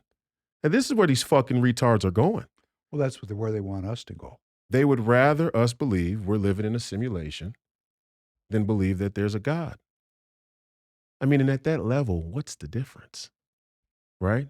Well, what are they really saying? Okay, God created it's still at that level, what are they really saying is the difference? There is no difference. They're just, that when you get to that height of it, the blatant rejection of God is so desperate, it's almost laughable.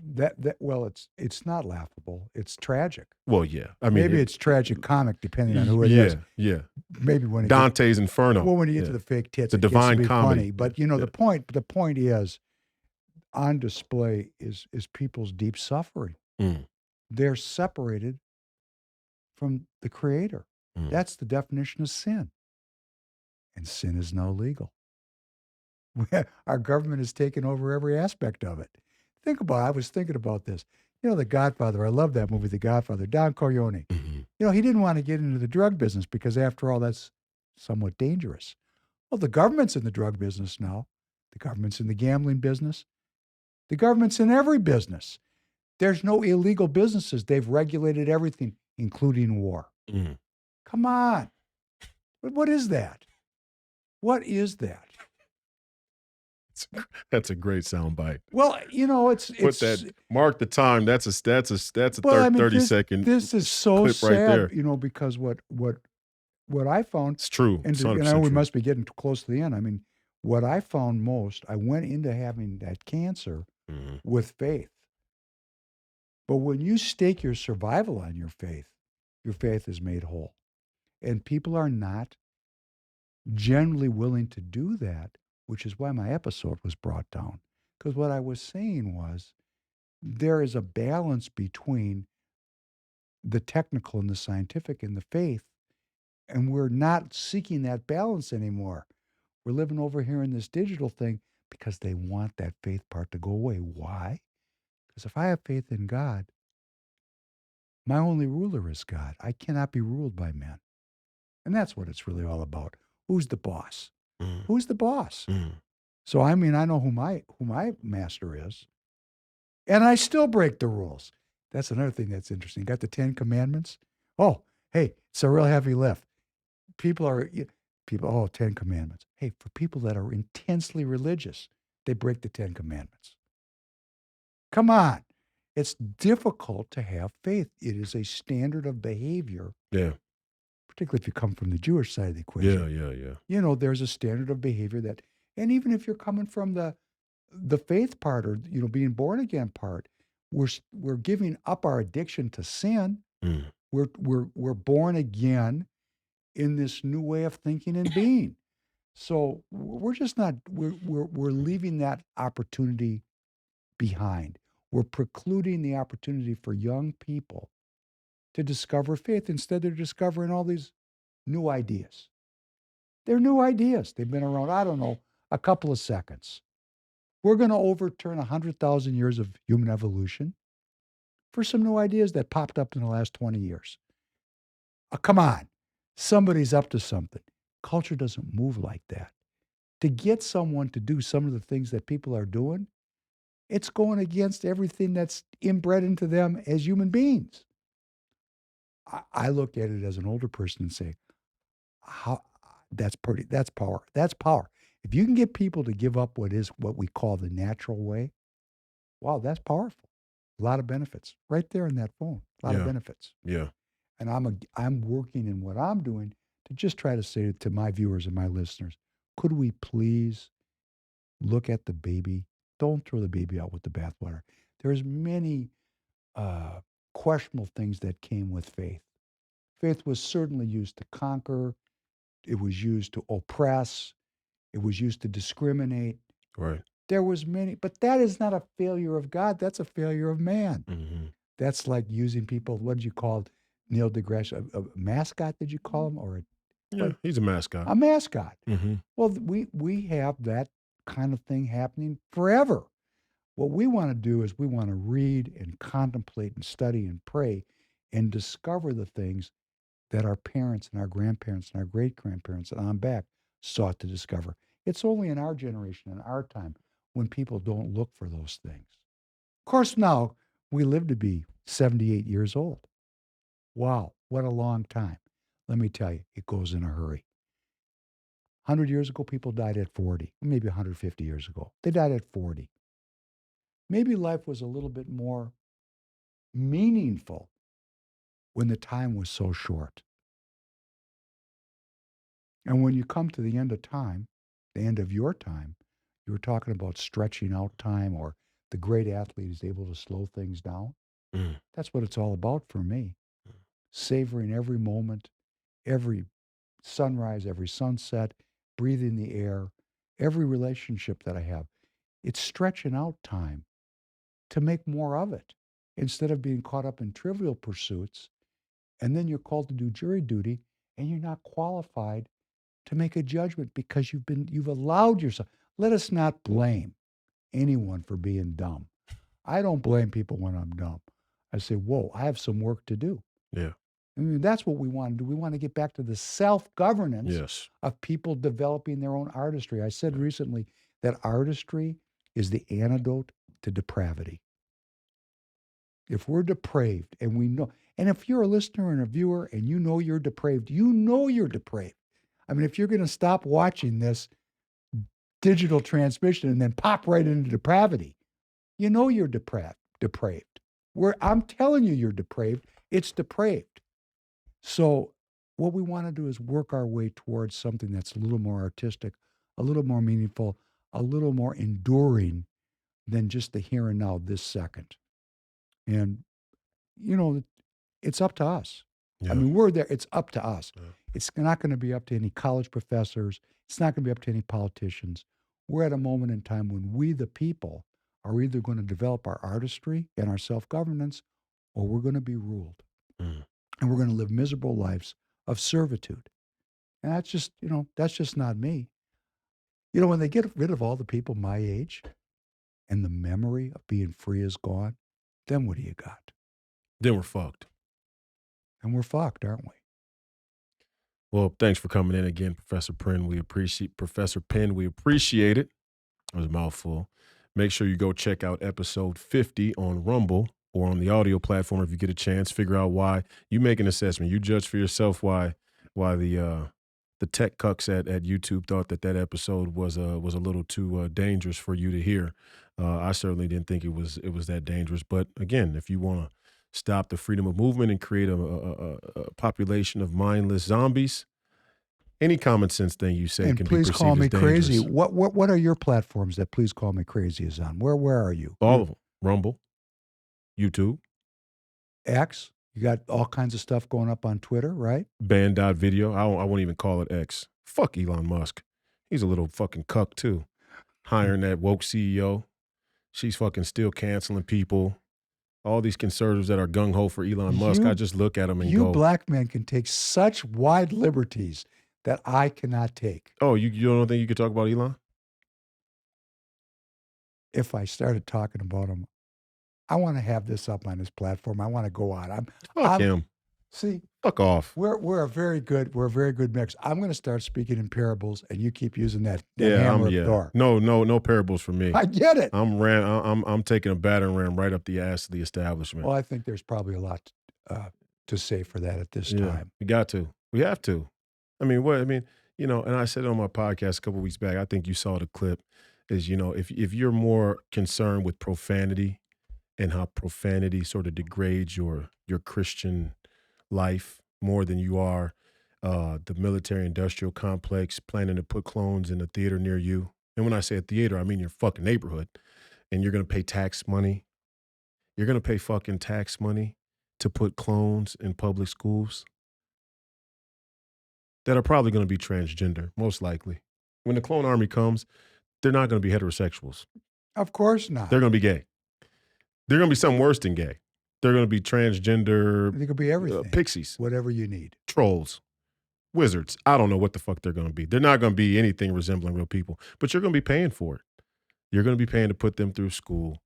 And you're going to let the government tell your place of worship that they can't speak on politics. And you're going to stop yourself, refrain yourself from cussing, from using profanity, because I guess your language is controlled.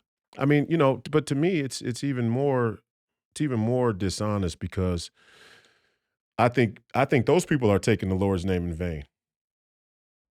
How so? That's an interesting spin. They're using Christianity as a justification to look the other way while the government becomes satanic. That's a very good point. And I Pussies. want you to say it. Yep. Pussies. And Elon Musk, you rhino cuck conservative motherfuckers can go line up behind Mr. Brain Chip if you want to. I'm not doing it. I'm just not doing it. I'm not following a guy who wants to put chips in people's brain. Never in my wildest dreams would I ever think to be involved in a business that put chips in people's brains. I mean, the thought of it is just arrogant. I don't care if he lets Donald Trump back on Twitter. That doesn't make it. You don't, in my world, in my head, you don't get points for doing the shit you're supposed to do. You don't get brownie points for doing what you should do. Yeah, you took over Twitter. There was a list of people who were considered persona non grata. Put them back. You let them back on. You don't get to become Messiah for that. I mean, what are we talking about? I'm a judge. I started to rule on court cases fairly. What does that make me special? That make me a fucking hero? Do your job. Do your fucking job, Elon.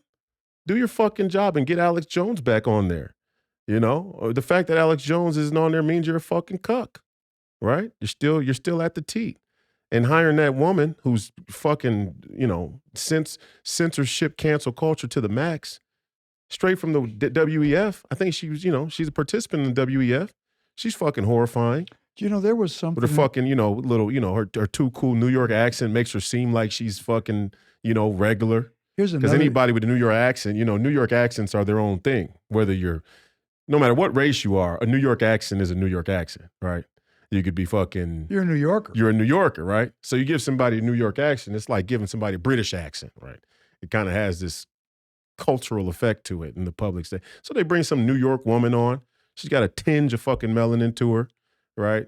And the fucking primpy, prissy, aristocratic, suit blouse with the fucking intellectual frames and, the whole fucking deal. Fuck her. Fuck Twitter. You know, what? What? I mean, how you can only suppress the truth so long. And that's what they're not really getting. I mean, you can try, but at some point the rubber meets the road and then you got to throw down. And I just think they're pussy. Me personally, I think they're kind of pussy. I think all the people who are hard on that, and this is what they're really going to run into. The military people, the military industrial complex leaders, I mean, the real leaders. I'm not talking about the intellectuals. I'm talking about the people who know how to do war and combat. Those people right now are sitting in the weeds. They're laying in the weeds, allowing this to go on. And when the time comes, they are going to take these people out. That's my opinion. When the military leaders that are actually letting this go on, that know how to do war, when the time comes and the tyranny is full tilt and they see their opportunity, they're going to smoke these people. If I'm a 5-star general and I got what's my guy's name there in Russia? What's his fucking name? He's out there. He's running the fucking. Prigozhin, you're talking Prigozhin. Prigozhin, who they think is Wagner, right? Wagner Group. They think he might be dead now. There was a plane crash in Russia in the last day or so, and they think he was killed in that plane crash. Dispatched. Which never get on a fucking plane. Don't break the law when you're breaking the law. Don't get on a fucking plane when you're in the middle of a war. It's ridiculous. But anyway, Prigozhin, when you got a battalion of 30,000 troops following you, you think you're gonna fucking listen to Victoria Nuland? I mean, when the pleasantries are dispensed with, when there's no really need, when there's no people to put, there's not a consensus from a body of people that's going to dictate the winds of social, perception, right? You think these people are going to listen to these intellectual Finocchios? They're already not listening to them. Exactly. But I mean, they're not even going to pretend to listen to them. They're not pretending. Shortly. They're not pretending right now. But I mean, even the Elon Musks, even the Nancy Pelosi's. I mean, this whole veil of democracy is razor thin. And they think they're doing democracy a service by drifting towards the authoritarian. They should be running this way because they're so pussy. I mean, the pussies need the protection of the people, the populace, right? I mean, a pussy. Are you saying these people are not? A mini pussies is better than one. Are you saying they're not going to have any place to go? Yeah, where are they gonna? They can't protect themselves. Look at their lives. Look at their fucking lives. They want to deny my boy RFK Jr. a Secret Service detail, and he's walking around 60 years old, jacked, in great physical shape. Met him, shook his hand. Man's in shape. They're going to deny him a detail, and he's like, all right, I'm just going to keep going. And they're running around. Hunter Biden's got a fucking crackhead with 30 Secret Service, security guards, right? Finding his cocaine. All of them. You think Elon Musk doesn't have private security? Oh, for sure. He can't secure himself. He's running around right now talking about, playing grab ass with Mark Zuckerberg in an octagon just to fucking distract people, make a spectacle. Because you get two beta males in a cage together, you're sure to have fireworks. Everybody wants to watch two beta males jerk off in a cage half naked. That's hilarious. Right? I mean, but I'm serious. Think about these people. Can they protect themselves? No, not personally. They're completely reliant upon a small subset of highly trained, physically fit, physically skilled military soldiers. All of them. Every last one of these aristocratic intellectual elites are dependent upon highly skilled, highly trained military men. When the time comes, if those military men don't have a sense of sacred honor for the deal that they've cut, because they have cut a fucking deal, pay us handsomely and we'll protect you while you run this fucking scam. If they don't like their cut, how are they going to protect themselves against these people? No, they're going to have to renegotiate. Oh, Yeah. Then who's going to be running shit? Well, yeah, hopefully it'll be the people, the ugly populism. Yeah, which is why people need to go out, train themselves, arm themselves, and actually start to pay a fucking attention to what's That'd be going called on. self-governance. That's exactly right. That's what the whole thing's about, isn't it? That's right.